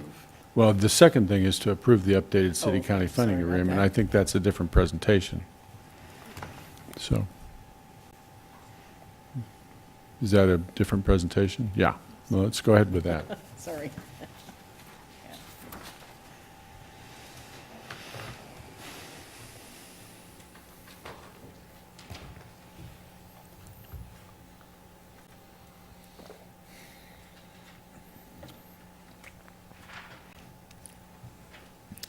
So just to talk to you tonight a little bit about the updating the agreement between City of Lawrence and Douglas County related to the remodel of Station No. 1 and the Senior Resource Center. On November 7th, 2017, there was this agreement was originally approved between the two agencies for the cost of the renovation of the station. Since that time, as we talked about, there's been an increase related to the delay with SHPO, as well as the time delay in the lawsuit. And so with that, we wanted to come back to the agreement, revisit it, and update it, the cost accordingly. So on Section 1 of the agreement, and I believe you have a copy of it. Mhm. On Section 1, we've increased the total cost from what was originally estimated at $6,625,000 to now we've changed that to $7,142,000. One of the things in this agreement is set forth the percentage of payment that each organization would support. In the Senior Resource Center, it's set at 32%, and on the fire station side, the cost for that are at 25.64%. And that kind of goes back to when we talked about our EMS agreement that we have. It's not really set forth in there on capital who pays what or when, and one of the things we're trying to firm up. But that's been consistent, that 25.64. I believe that was involved with our training tower as well as the remodel of our building of Station 5 when it was done. The 32% for the Senior Resource Center side, Diane, I'm not sure where that number came from for sure on that agreement. That was a negotiated Negotiated number between, thank you, between Mr. Marcus and I think at that time County Administrator Weinall. But so the change went up to $7 million. Then in Section 1A, those costs obviously changed for the cost of the fire station. It went up from the fire station side from $3,900,000. It went up to $4,258,000. You might scroll up so people at home can Okay, see what you're talking about. thank you. Also, so within that, the county share changed from $1,012,000 to $1,091,000. The city's share changed from $2,937,000 to $3,166,000. As we get into the agreement related to the Senior Resource Center side, the 32%, it changed from $2,675,000 to $2,884,000. And these are all cost estimates. Within the agreement, it says once the project's completed and we have actual costs, then they agree to make the split based upon those numbers. But these are projections for those. At this time, the county has paid, per the original agreement, $620,000 towards the actual cost of the project. Per the agreement, they'll contribute $100,000 annually to the repayment of their portion of it. Section 5A, that's changed. That was related to the Peasley Center and the rent for that. Since we've been delayed about a year now, there's been more rent incurred at the Peasley Center, and so it went from $47,000 to the $76,000 mark. And as they continue to go, and we're projecting that they'll be out in July. Actually, the way the building's progressing, the Senior Resource Center side will actually be completed before the fire side of the building. And so we look forward to them getting out, hopefully in June or July, if everything goes well. And then we look at Section 5A, and this is related to the lease payments, specifically, again, to the Peasley Tech, increasing from $47,000, as the agreement said, to $76,000.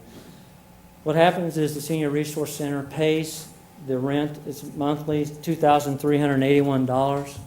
They pay that, and they turn around and invoice us, and then we pay that invoice as their rent.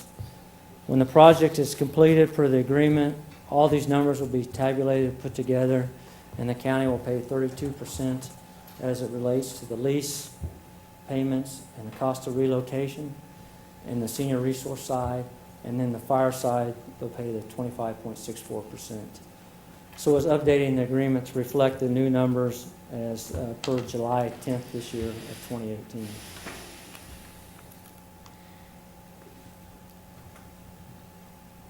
Questions?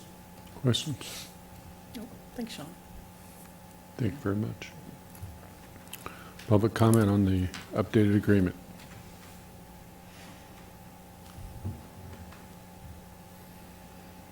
Okay, back to the commission.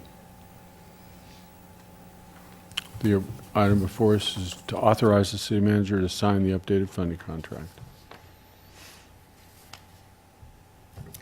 Yeah, that's good. I think we need to do it. Move that we'd approve the updated city-county funding agreement for cost sharing for the Fire Station No.1 rehabilitation project. Second. I have a motion from Commissioner Herbert, second from Vice Mayor Larson. All in favor? Aye. Aye. I think that's unanimous. Okay.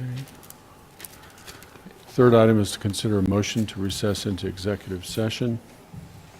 I would move that we motion into recess into executive session for approximately 30 minutes to discuss a personnel matter pursuant to non-elected personnel matter exception KSA 75-4319B1. Justification of the executive session is to protect employee privacy. The open meeting will resume in the City Commission room at the conclusion of the executive session. Second. I have a motion from Commissioner Herbert, second from Commissioner Ananda. All in favor? Aye. Okay, we're going to be back in 30 minutes.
Don't get too excited, guys.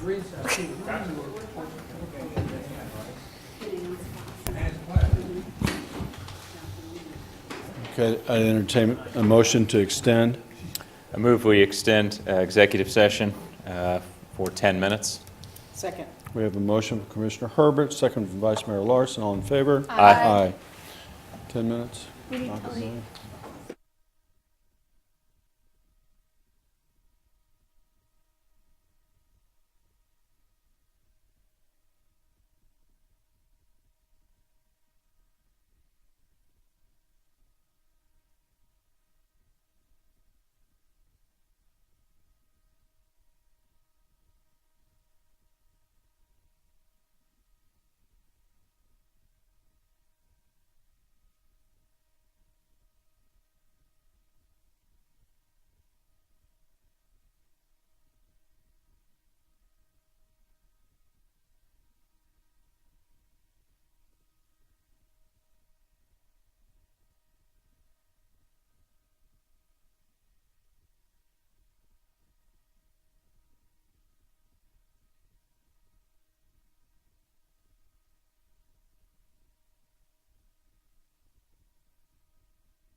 We have nothing to report. So now we're on to commission items. Yeah, is someone going to go to the National League of Cities, or? I I'm- brought this up 3 times now. I am not, but I would like to bring up, and this is one of the reasons why, is that we have a schedule now for our city manager position search. And the week of March 11th, which is that week, we've got a review of the resumes. Oh, So we were going to be pretty busy oh crap. like that. Or, excuse my language. It's a draft, but we're looking at, Do we have a meeting that week? no, we don't, that's right, we needed to look at scheduling one. That's the week of March 11th. Spring break. Yeah, the Tuesday there is March 12th, but we'd canceled it for, I don't know, NLC. spring break or something. Is that why it was canceled? I don't know. Well, the NLC City Conference. So we will need to bring that back, is that, to have a meeting, does that sound right, Tony? Yeah. I just think it's, It would just take an action, we could just put something on an agenda ahead of that time, returning that meeting back to the schedule. Okay. I So think it's that's what missed. we're looking at for the review of the applications. Yes, for review of the resumes. The applications close on 2/18, or that's this is a draft. Please remember, this is a draft. We've got evaluation of the candidates 25th of February, and then the review of the resumes, and then after that, selection interviews, and then negotiation from there. So the review on the 25th, It's candidate evaluation, top group identified. okay, that's a Monday. Is that right? Again, these are tentative. I don't know if we want to set a date, I mean, make a motion yet until we, for Mhm. sure. Okay. So perhaps you can work on that schedule. Just to make sure we get it, yeah, we'll just work to make sure this is a solid schedule. Okay. Tony? Okay. So other commission items?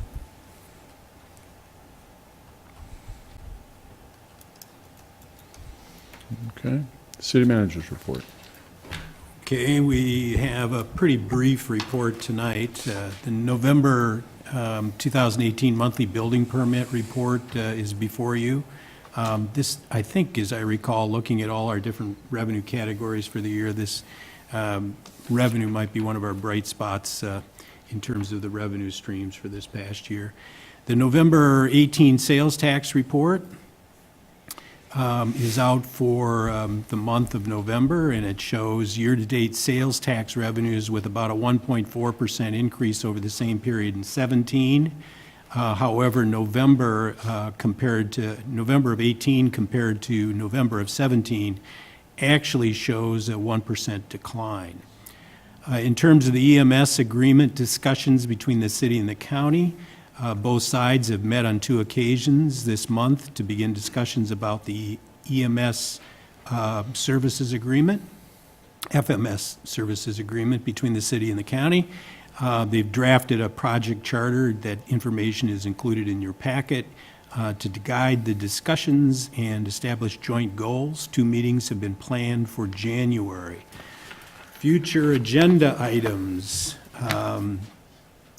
January 14th, next week, is the conduct of the election for mayor and vice mayor and the Catalyst program extension. I think it's already run now 2 years, and we're going to be back before you asking for an extension. In terms of the work session, the next work session is on February 12th, and we'll have a discussion with Affordable Housing Advisory Board at that meeting, as well as a discussion of the marijuana ordinance. That's all I have to report. Public comment on the city manager's report?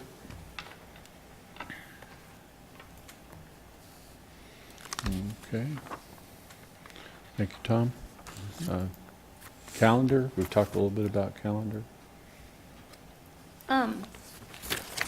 In late April, the last 2 weeks of April is on your tentative schedule there. Is there anything there? No. Okay, good.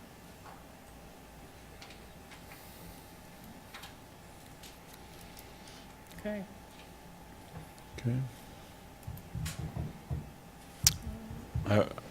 I would move we adjourn the regular city commission meeting and move into the work session.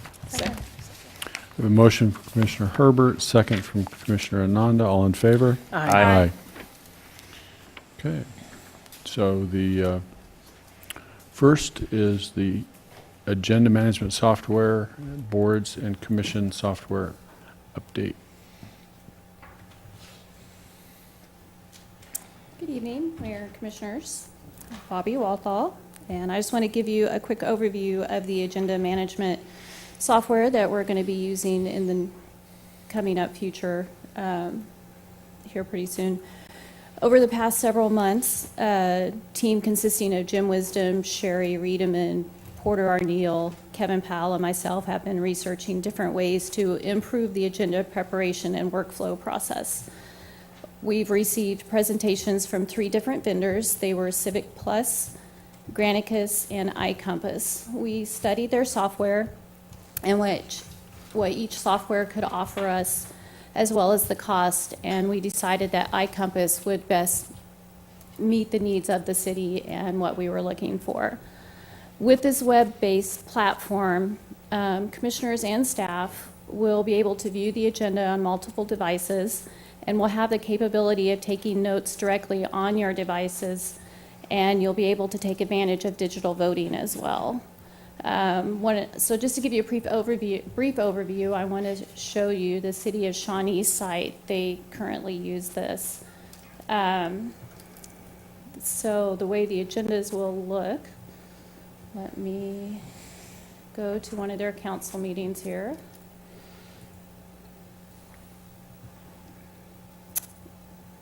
Page down here. So this is what the agenda will look like, and one of the things that got me excited about it was the split screen option.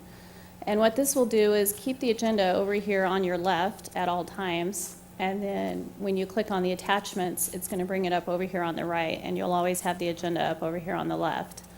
You will each be given a login that will allow you to take your notes. That will be to you on your devices. And so you'll log in and you'll be able to come in here and take your notes down here, and I can't type today, but you'll save your notes and they'll always be there for you. And no matter what device you log on to, as long as you just log in as yourselves. So that is going to be a new way for you all to do your agenda notes. It will also, some of the benefits to using this software, it will make the creation of the agenda much quicker and managing future agenda items. It will help the city clerk in tracking the items and creation of the minutes. It allows us to assign follow-up items after the agenda, directly from the agenda. We can go to that item and send a note directly from the agenda to that staff person to follow up, get the contract signed, get it forwarded to everybody it needs to be signed, and do that along with other agreements. All content will also be searchable. They're going to move all of our stuff over for us, and it's going to be easier to search than it is now on this web portal that they have for us. Also, with their software, we are going to have Boards Manager, which is going to help us keep better track of our board applicants. It will automate the publishing of board member information online. It will generate rosters for us, appointment letters, thank you for serving letters. It will generate reports so that we can track everybody's term expirations. It also integrates with Meeting Manager Pro, which is the agenda management software. So when boards prepare their minutes, we can just drop and drag it over to the agenda when it's ready to post the minutes. So we are going to require all of our boards to go with this software as well.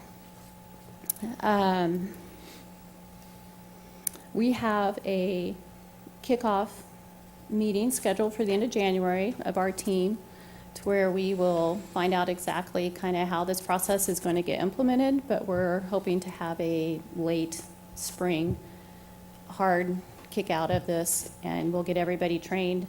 In the meantime, we'll have a soft kick out and then a hard one, and we'll get you all trained on it as it gets through that process. So, if you have any questions, this is just a very quick overview. And Will this replace our website? it's not going to replace the website, but when you click on the meetings, it's going to direct to this portal that they set up for us. It's going to look they will mimic our website so that people will not realize that they have gone to this other portal now. Okay. So the notes that we take, are they subject to open records if they're working documents? There is an exception under the Kansas Open Records Act for notes and memoranda in which opinions are expressed, and it is an exception that we use on occasion. Because an exception exists doesn't mean that it has to be exercised. I mean, we have the discretion to either use that exception or not. So, you know, it could be a case-by-case basis, but just as you now may be taking paper notes or notes on paper, those are generally not public records. They're your records.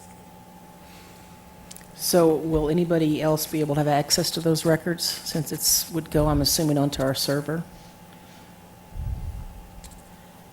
I believe the notes are actually kept on the server of the software company, because this actually takes you to a separate portal. Is that right, Bobby? That is my understanding, yes. Okay. It's not on our server, it's on their server. Like the City of Shawnee, it goes to the Civic WebNet, which is Civic WebNet portal. Mm-hmm. It is not their, if we go back here to this is their cityofshawnee.org site. It's when you click onto their agendas and minutes page, then you go to the Civic Web portal.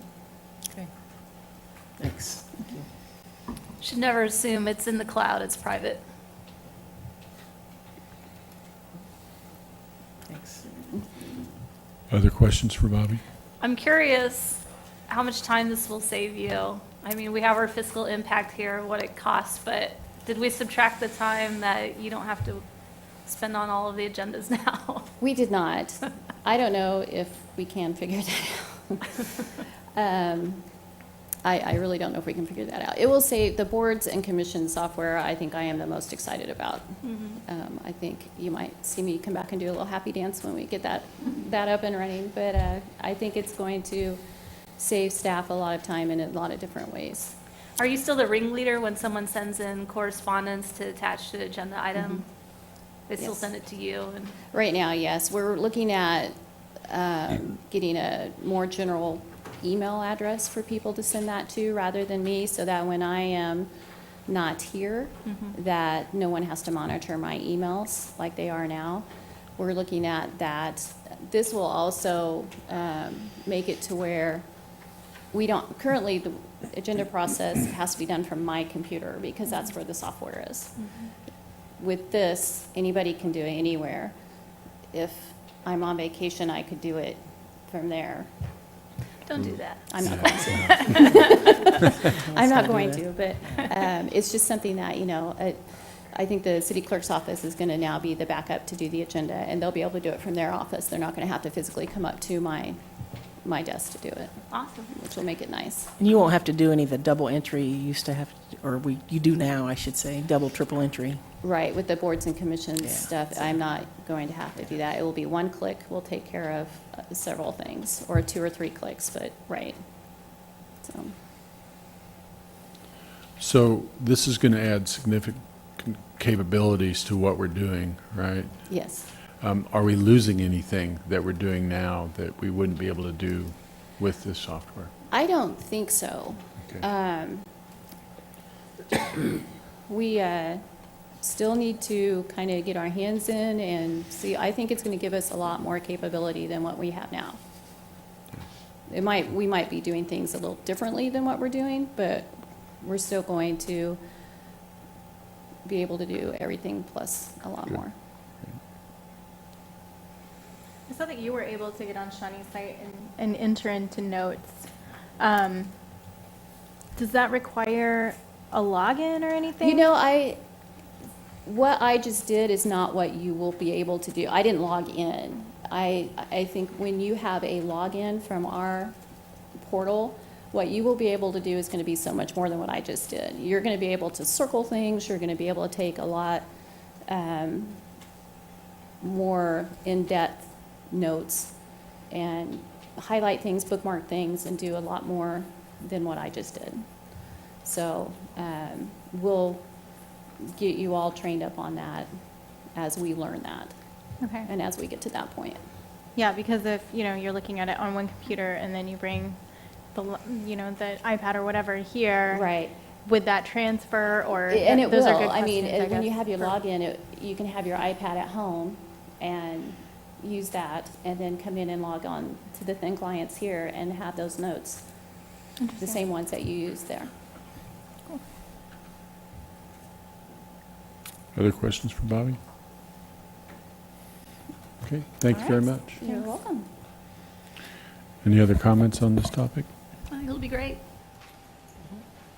I think so too. So, a public comment on this issue.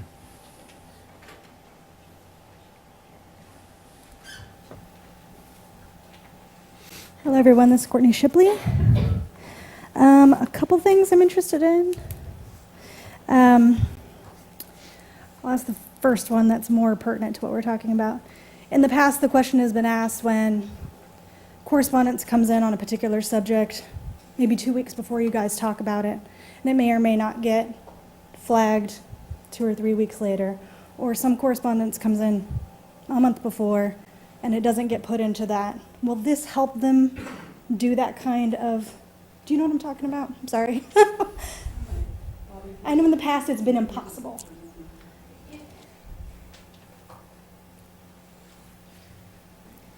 I think it will still come to the issue of if the correspondence gets to me or gets to the person doing the agenda. I think, sometimes people will email you all, but they don't copy staff. And if we don't get a copy of that email, then we can't put it with the correspondence to the agenda. So I think if we can come up with a generic email and a more process, and I have asked iCompass about this, and I will follow up with them more about that, how to make sure that we can make sure that correspondence always gets. Once correspondence has been with the agenda, we can very easily go back to that agenda and grab it and just drop it into the next one so that we're not going to have to rely on staff or go back to an agenda folder and find it. It's going to be very easy to find with this new software. So I Great, hope that thanks. answered your question. Okay. Yeah. Great. Come on back, Courtney. Thank you, I appreciate that. And then my other question is more general, but just because it's on this topic, I wanted to ask, and I've discussed this with each of you individually over the years. Who exactly is in charge of the prioritization of the agenda? And there seems to be a little bit of debate about that, and I've gotten, again, different answers from all of you. So I didn't know if you might take a moment for the public to explain how each agenda is made every week, or who particularly is responsible for the 4 things that you guys discuss every week. It's a big morass. No, we sit down and after every city commission meeting, we have a staff meeting. We ask for what's going to be on the next agendas. We have a document that flows all of this information as to when we can get it, when the staff is going to have their reports ready, when the recommendations will be coming up from the boards and commissions, and so that's how it rolls out. whether it goes on consent or whether it goes on regular agenda is a judgment call as to the complexity of the issue and, whether we feel that there is specific public interest in a particular issue. You'll notice some of the change order items were under consent this time, and we exposed the fire department one, in part because that one was approaching the contingency limit, and we recognized that we would be back before you. And so if we had put that on consent, it would have been a likely, we wouldn't have had to put it on consent. I could have just signed off on that. So some of these issues are when we think that there's a need for transparency, maybe above and beyond, routine type items. They'll take that kind of precedence. So to respond perhaps more completely to Courtney's question, the city manager's office, the city manager is responsible for the agenda preparation. Ultimately, the city manager is responsible for it. Right. But there's a lot of communication between the staff. We take comments from the city commission about different issues. And we advise the commission on certain issues that one or two may have a specific item on. We'll encourage the commission to bring it back to this table and have that discussion as to when you want it on, or even if you want it on. And in commission items, we can provide direction to the city manager about what we want to see on the agenda. Yeah, you can, and you do. So that's part of our code, though, is that correct? That the city manager Is responsible. is responsible for it? That's what I thought, yeah. I think you've had a legal opinion on that previously. And then if you look at our agendas, at the very top, we have the opportunity as a commission to amend it. Correct. It becomes my understanding is it becomes our agenda at that point. Is that correct? The city commission reserves the right to amend, supplement, or reorder the agenda during the meeting. So when the meeting starts, it's our agenda. Is that? Okay. Any other public comments? Okay.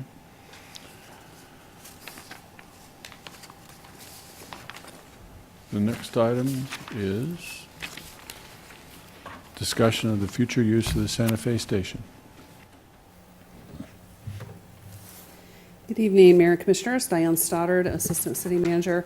I thought I would start this out real quickly with a little bit of a story and show you a little article that I found.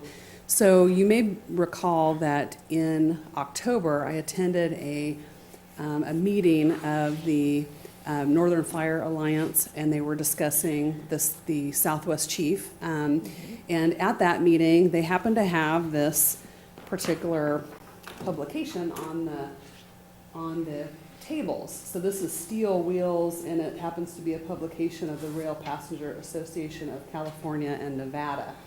And so while I'm sitting in the meeting, I kind of thumbed through this magazine, and what caught my eye was this particular article about reimagining Amtrak stations. And this particular author happens to be a franchising attorney, and he was writing an article that was promoting the idea of franchising opportunities in Amtrak stations. But what I want to draw your attention to is there was this particular paragraph that caught my attention. So he's saying, imagine instead of a sterile waiting area with no human presence, a renovated station in a town like Winona, Minnesota, or Lawrence, Kansas, housing, say, a local travel agency or a lively coffee shop. And he talks about how the business might be able to be a ticket agent for Amtrak, but also that the business use could be something that could create a lot of energy during the day, and then also the station could be active in the evenings during the time that the station is serving the Amtrak passengers. So I thought that was interesting. It kind of got my thinking going about this topic, and I know this has been a topic that the Depot Redux Group has asked about a long time, and about what are some of the secondary use options or ideas, and have a discussion with you all in the community about about what that might be for the Santa Fe station.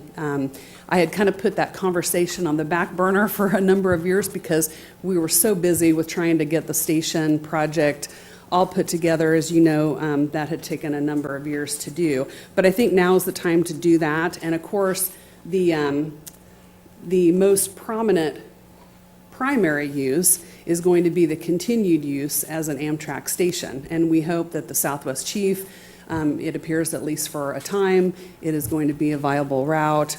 We hope that that is able to survive, and that with all of this investment by our community and Amtrak in the station, that it remains a viable route to be supported here in the community. But there's secondary use opportunities in the building, because the building is certainly not used very frequently during the day for the purpose of being an Amtrak station. It's open a bit before the train arrives and a bit afterward, but other times during the day, right now, there is no one in the building. And so, you know, what might be some opportunities to provide some greater vibrancy during the times of the day where the train isn't operating, and how that might complement what we might see as needs for the station and what the neighborhood and the community might like to see as uses there. So there was some background information that I thought might be helpful to the discussion that I outlined in the memo, kind of to understand a little bit about some of the challenges with the agreements that we currently have in place and how that sort of frames some of this discussion.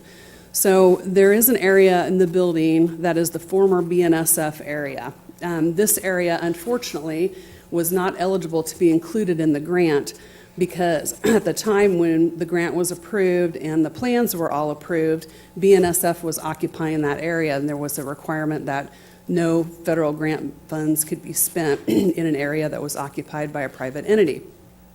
That was unfortunate timing because, of course, as you know, about a year ago, the BNSF left the building and left the space vacant, and unfortunately we weren't able to take advantage of the grant opportunity to finish out that space.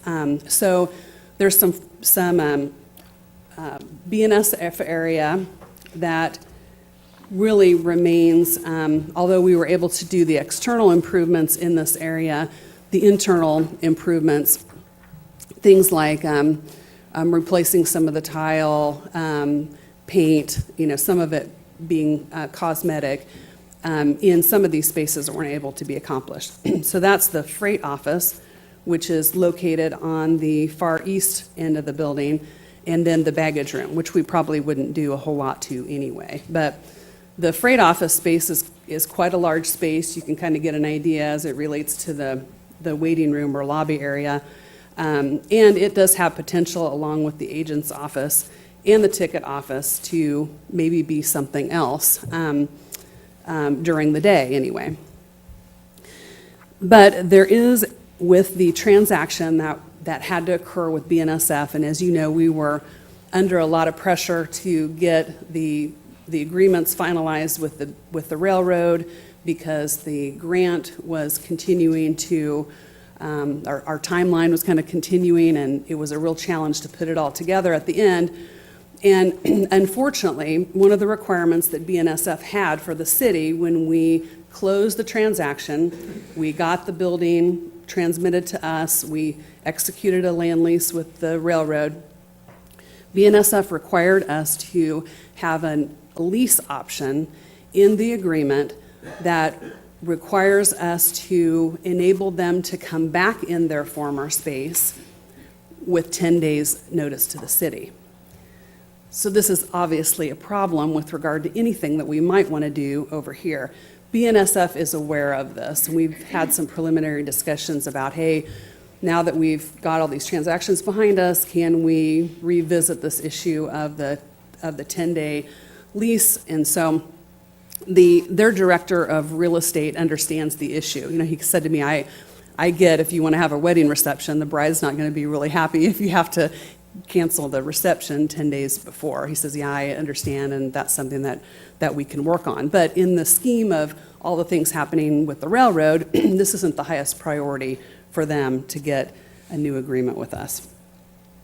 The other thing is we have a lease with Amtrak for the use of the building, and that covers basically the non-BNSF space, the shared spaces, the lobby area. It's not an exclusive lease, so we can do other things during time that the train wouldn't be operating, and of course, that is a lot of the time of the day. The other thing that is, of course, an important factor in the discussion is that this is a historic structure.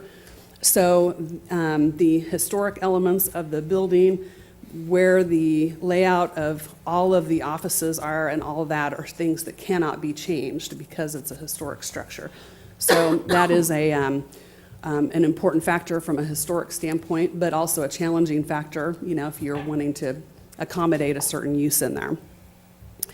The other thing I wanted to mention is that we are planning, and it's in the capital improvements plan for 2019, the second phase of this project, which is finally the construction of this parking area on the east side of the building. And this is really critical because the parking, you may recall, there was an additional part on the parking lot on the west end of the building. This is the brick area, but there was an addition that was added. That additional parking was removed to make this kind of a green space area that is now on the site. So we actually have less parking than we had before the project. People will be able to use this gravel lot for a time, and that's occurring certainly, but we want to get this new parking in place, and we have the budget to do that here in 2019. So until that is accomplished, it will be a little challenging to have anything that would be a large event without some amount of parking sharing between some of the neighbors and when working out some of that. But as is, the lobby area could be space that could be available for rental. And as you know, Parks and Recreation Department manages several of the city facilities. That's a purpose. And the depot that's in North Lawrence and also the Carnegie Building. Parks and Rec staff believe that there is a market for this and that that we could be successful with that. And of course, that does offer some income opportunities for the city to be able to do that and the use that we're trying to seek. So that has always been kind of our maybe at least initial thought of, hey, this is a use that could probably work. Again, with the former BNSF space, we have a little bit of the challenge with programming too far out with that until that gets changed. The other concept is a public-private partnership. And so this is just thinking, could we issue a request for information or interest out to various parties and see if there's any interest in the business community or the nonprofit sector, et cetera, in doing something in the building. And maybe in the RFI, we could put some parameters like it'd be great if you could be open during the time that the train comes. Maybe some things from our perspective that might be ideal. And just see what we get back. That's a consideration. And certainly, as I indicated in the memo, there's a lot of communities in Kansas that have done just that. They have large depot spaces, and they have utilized leases to create these partnerships that create some viability, some activity at the station. And also, I really think that having that activation, particularly during the day, will help us decrease vandalism that occurs at the station now. Over time, we've had a lot of windows that have been broken. We've had graffiti on the back of the building. Those are some things that we're going to need to address. And occupancy of the building certainly helps with that. Another thing that was an idea that was tossed out is, as we look at how we are completing one of those major segments of the Lawrence Loop, if this is on that trail route, this could be a really great opportunity for, say, a bike shop or something. I mean, we've got a garage door there that used to be part of the freight office. We have kind of a unique opportunity and kind of a big sidewalk there where people could do a bike repair, and this could maybe be a trailhead for that. Those are some ideas, and again, kind of depending on what the final route of that loop completion would be. The other thing is that Barbara Higgins Dover has approached me a couple of times, and there's some correspondence that's in the packet from her. She has a wonderful collection of artifacts and displays about the River Kings and the work that they have done on the river, all the fishing that they have done. And in fact, when I was at this meeting that I mentioned in October, we were over at the Great Overland Station in Topeka, and I happened to note that they have a lot bigger station than we have. But upstairs, they happen to have a museum exhibit, and part of the exhibit was about their river, their fishing people that fish the river regularly, and they had a lot of different artifacts in there, which I thought was interesting.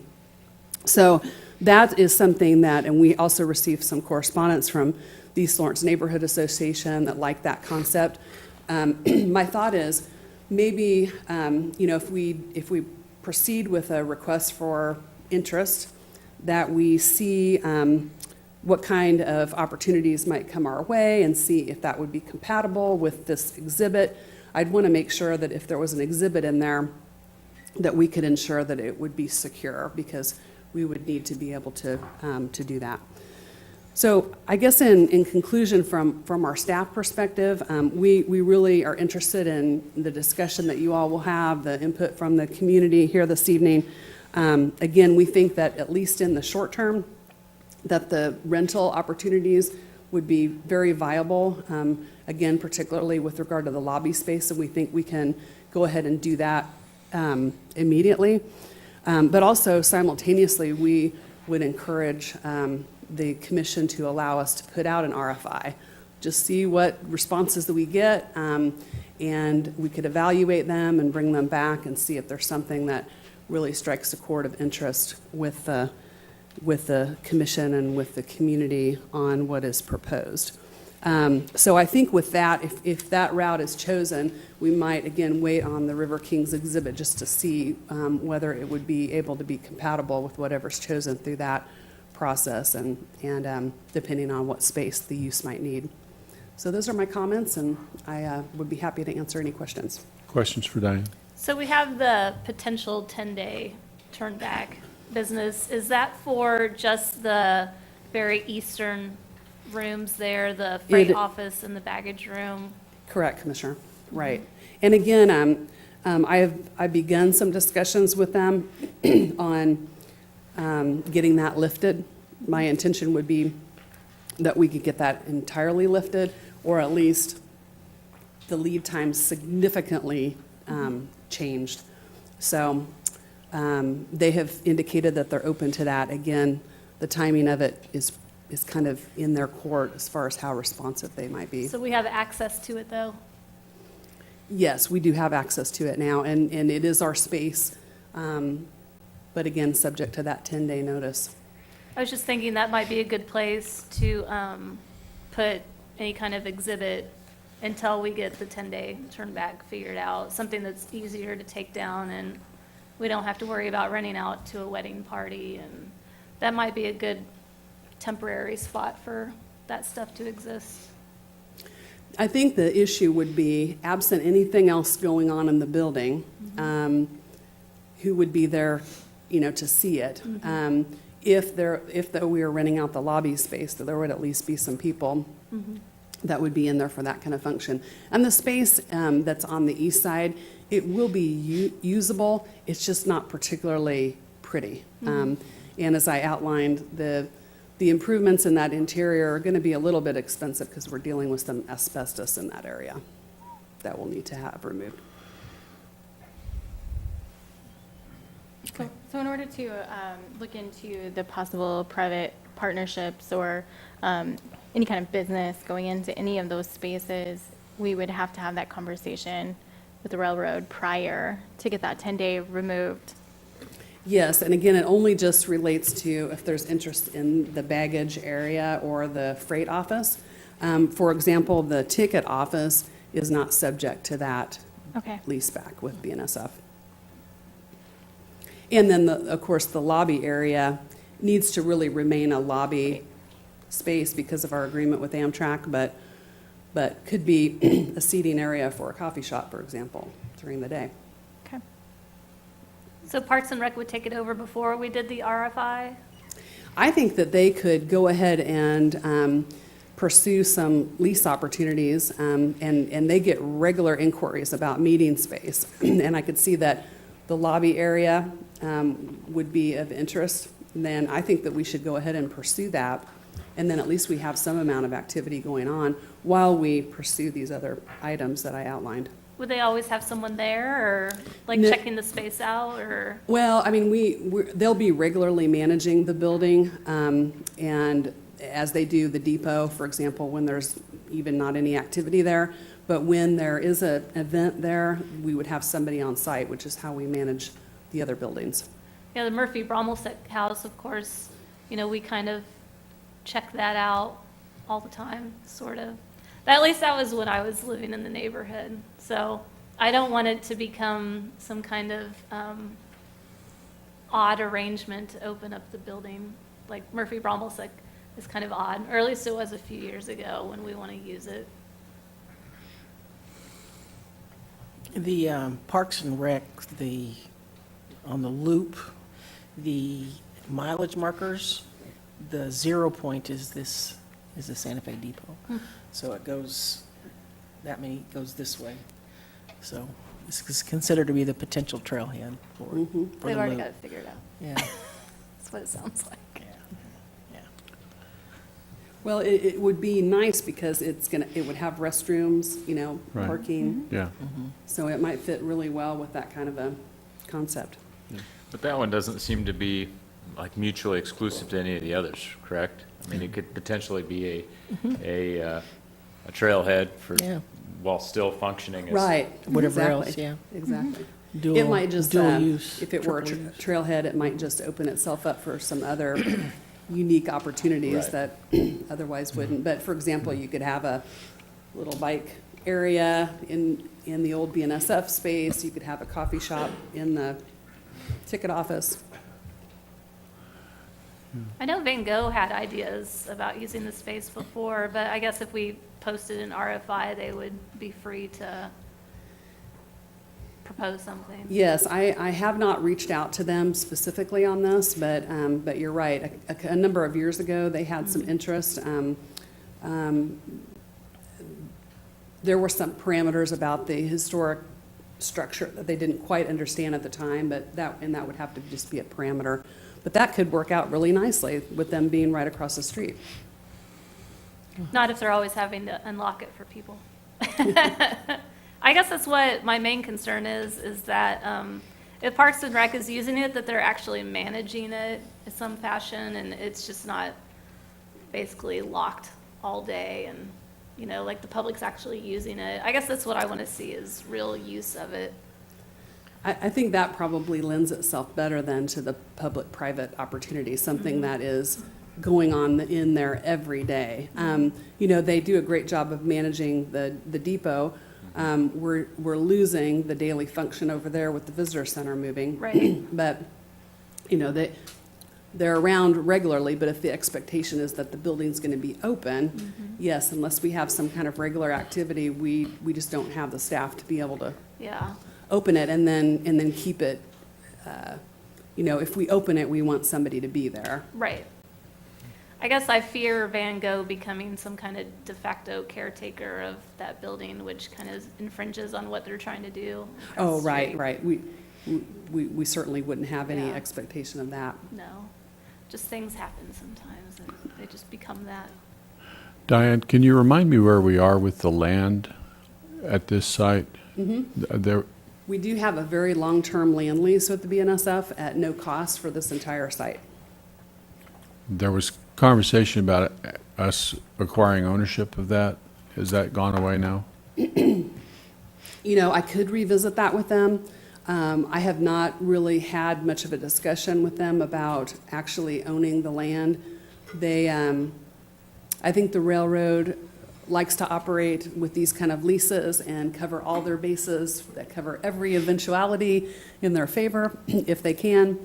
But that's a topic that at least we could broach with them while we're broaching It this seemed other that that was a topic at the last minute that we weren't able to actually work into the agreement. But my understanding was that there was interest in having, in just letting us obtain the land, so. Yeah, I do think that I do recall that. And, you know, Mayor. if you're going to be talking to them about the crew space, maybe that's something else you could visit with them about. When you say long-term lease, what do you mean by that? Like 99 years or? I think that it's at least 30 years. Okay, I'm sorry, I didn't check that number. that's okay.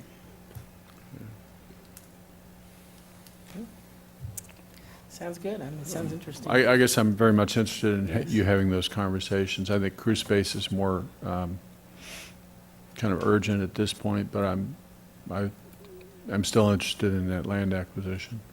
And I'm interested in the RFI as well. I'd like for you to go forward with that. So, I mean, I think that's... I think the RFI is a good idea. Yeah. So, any other comments for Diane? Is there anything more that you want from us? No, I think that discussion, I know that there's some people in the audience that probably want to Sure. comment on it, but and then I think any general direction, this is a work session, so there's not Sure. any formal action or Yeah. anything, but, you know, if we have a general feel for this is what you're in favor of, we can Yeah. see what we can find. Okay, great. Thank you very much, Diane. Appreciate your work on this. Thank you. Let's open up for public comment. Public comment on this issue. Good evening, Commissioners and Mayor. I'm Carrie Maynard Moody. 10 years ago, we started an organization called Depot Redux. Redux means to bring back again. And gosh, after 10 years, we really have. It's a pretty exciting time for us. We don't want this to be a burden to the city, this building. It's a beautiful building, and the city can be proud of it. It's gotten lots of attention. So we are in favor, as an organization, of citizen advocates for using it in a way that brings an income so that it lessens the burdens of maintaining the building. We also are pretty excited that it's on the historic register, and we want to, of course, respect and preserve that.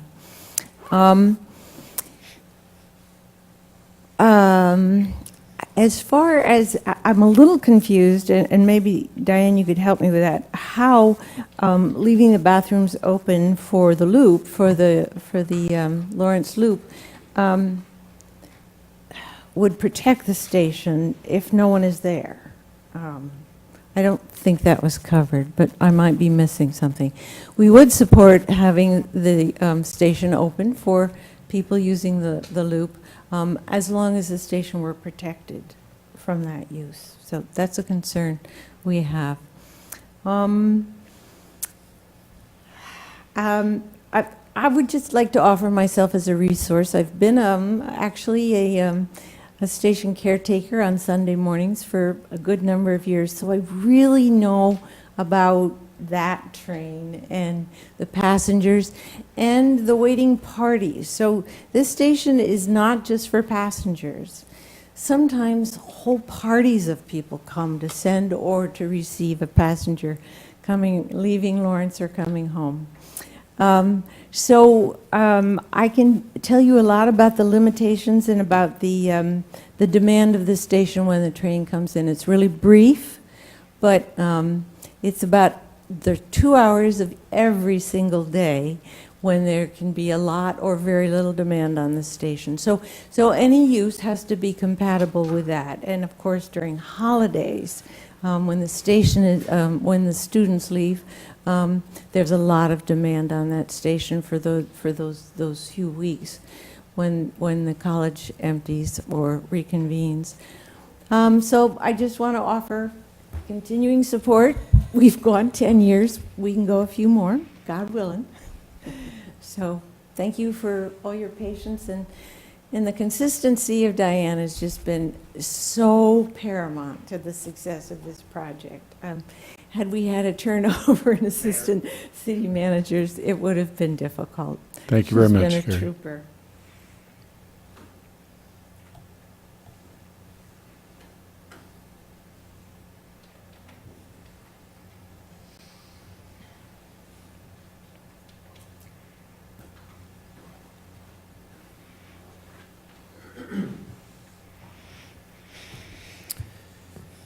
So, my name is Tom Harper. I'm a member of Depot Redux. And Diane, thank you very much for your steadfastness during the last many years of this project. So, it's sort of a miracle that we're here talking about, hey, what are we going to do with this cool building? I mean, that is huge, and thank you, all five of you, for being supportive of the city throwing some money in for this project. And it's just a spectacular place, and it's a really special thing that we did for our community that future generations will enjoy. So thank you. So now the next part of this is we're looking for a steward. And, you know, I like old houses, and that's kind of my paradigm. You know, we take care of these buildings. We get to live in them, and we enjoy them, and they provide shelter. And if we're lucky, we get pleasure. So when you walk into this place, I get pleasure. I get, the cool-o-meter goes over to one side, and I know that's going to be true with others. So we need to start marketing the property. So how do you do that? I guess we do a RFI, right? And we put it out to the world like, hey, we got this special place. Do you want to dance? And we just figure out who the best partner is. And that's going to be tough. And my hope is that we have many potential partners to dance with. We'll see. But, you know, I don't think there's been a lot of publicity about looking for partners. So I was thinking about, you know, downtown Lawrence, KU Business Incubator, Chamber of Commerce, neighborhood organizations. You know, we need to reach out and tell people it's available so they know about it. Then, you know, how about an open house, Diane? I could teach you how to do an open house. It's pretty easy. Just open the door and, you know, invite people What's in. the date for that? So, you know, we need to open it up to people Yeah. who are interested in seeing it, because a lot of people haven't seen it, especially the back area, the freight area. I like the trailhead idea, the Lawrence Loop. I also think just the complexity of the building and the people coming in and out, that there needs to be a city presence. You know, Parks and Rec, I guess, would be it, and maybe modeled kind of like the North Lawrence Depot. I'm not sure how that'll work out. But I look forward to being a part of the conversation about it. And, you know, ultimately, it's your depot now. And the city commission and the city makes a decision about who they want to dance with. So I just hope we have lots of good options to pick from. That's it. Tom, just want to announce on our calendar, the Santa Fe Station rededication event is Friday, February 22nd at 4 p.m. So Right. that's part of that open house concept, Sure. right? Yeah, we'll be marketing that for sure. Yeah. Yeah. Okay. Thank you very much. Other public comment?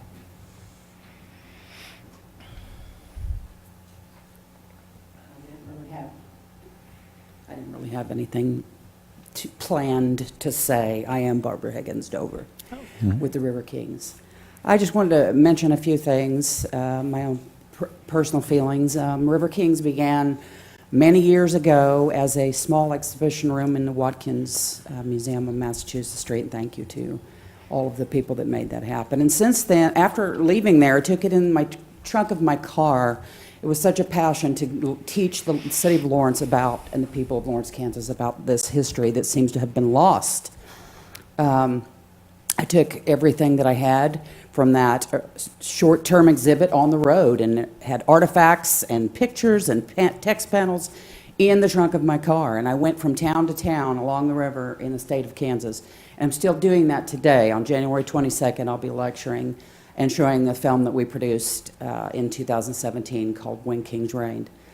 All along, this has been a gift from me. I'm a descendant of one of these men, to the people of Lawrence, Kansas. It's something I have a very strong passion about, and I do see it as a gift. It's never been something that was a profit, but boy, has it grown. We're currently in Spring Hill Suites in the lower level. We're also, we have another exhibit in Perry, Kansas at Highland Community College.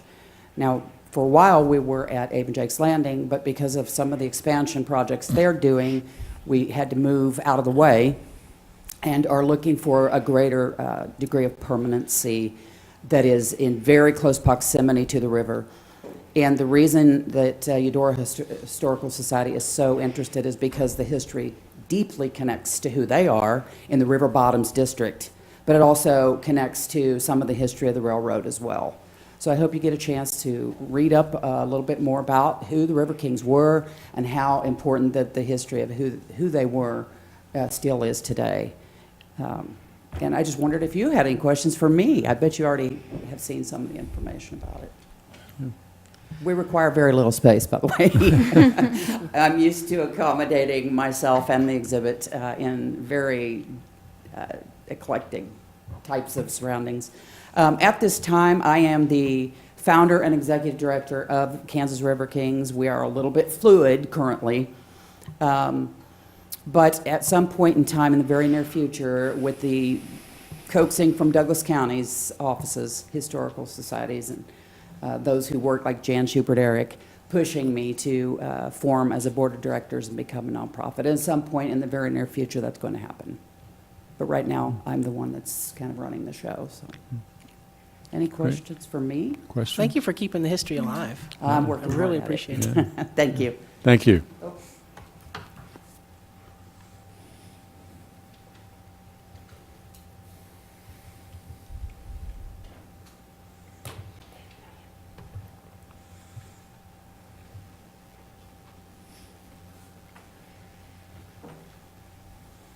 Hi, Phil Collison, and I am officially wearing an East Lawrence Neighborhood Association cap. We are on the record supporting the River Kings exhibit going in there. We'll probably be working with Barbara for a couple of fundraisers this spring. And so we're delighted that you're considering that, putting that into there. Santa Fe Depot has really done wonders with doing really good work with the depot, and the city has played a big role. And we're happy it's in our neighborhood, and we hope that we can move forward with it and perhaps have meetings there at some point. Thank you. Thank you, Phil.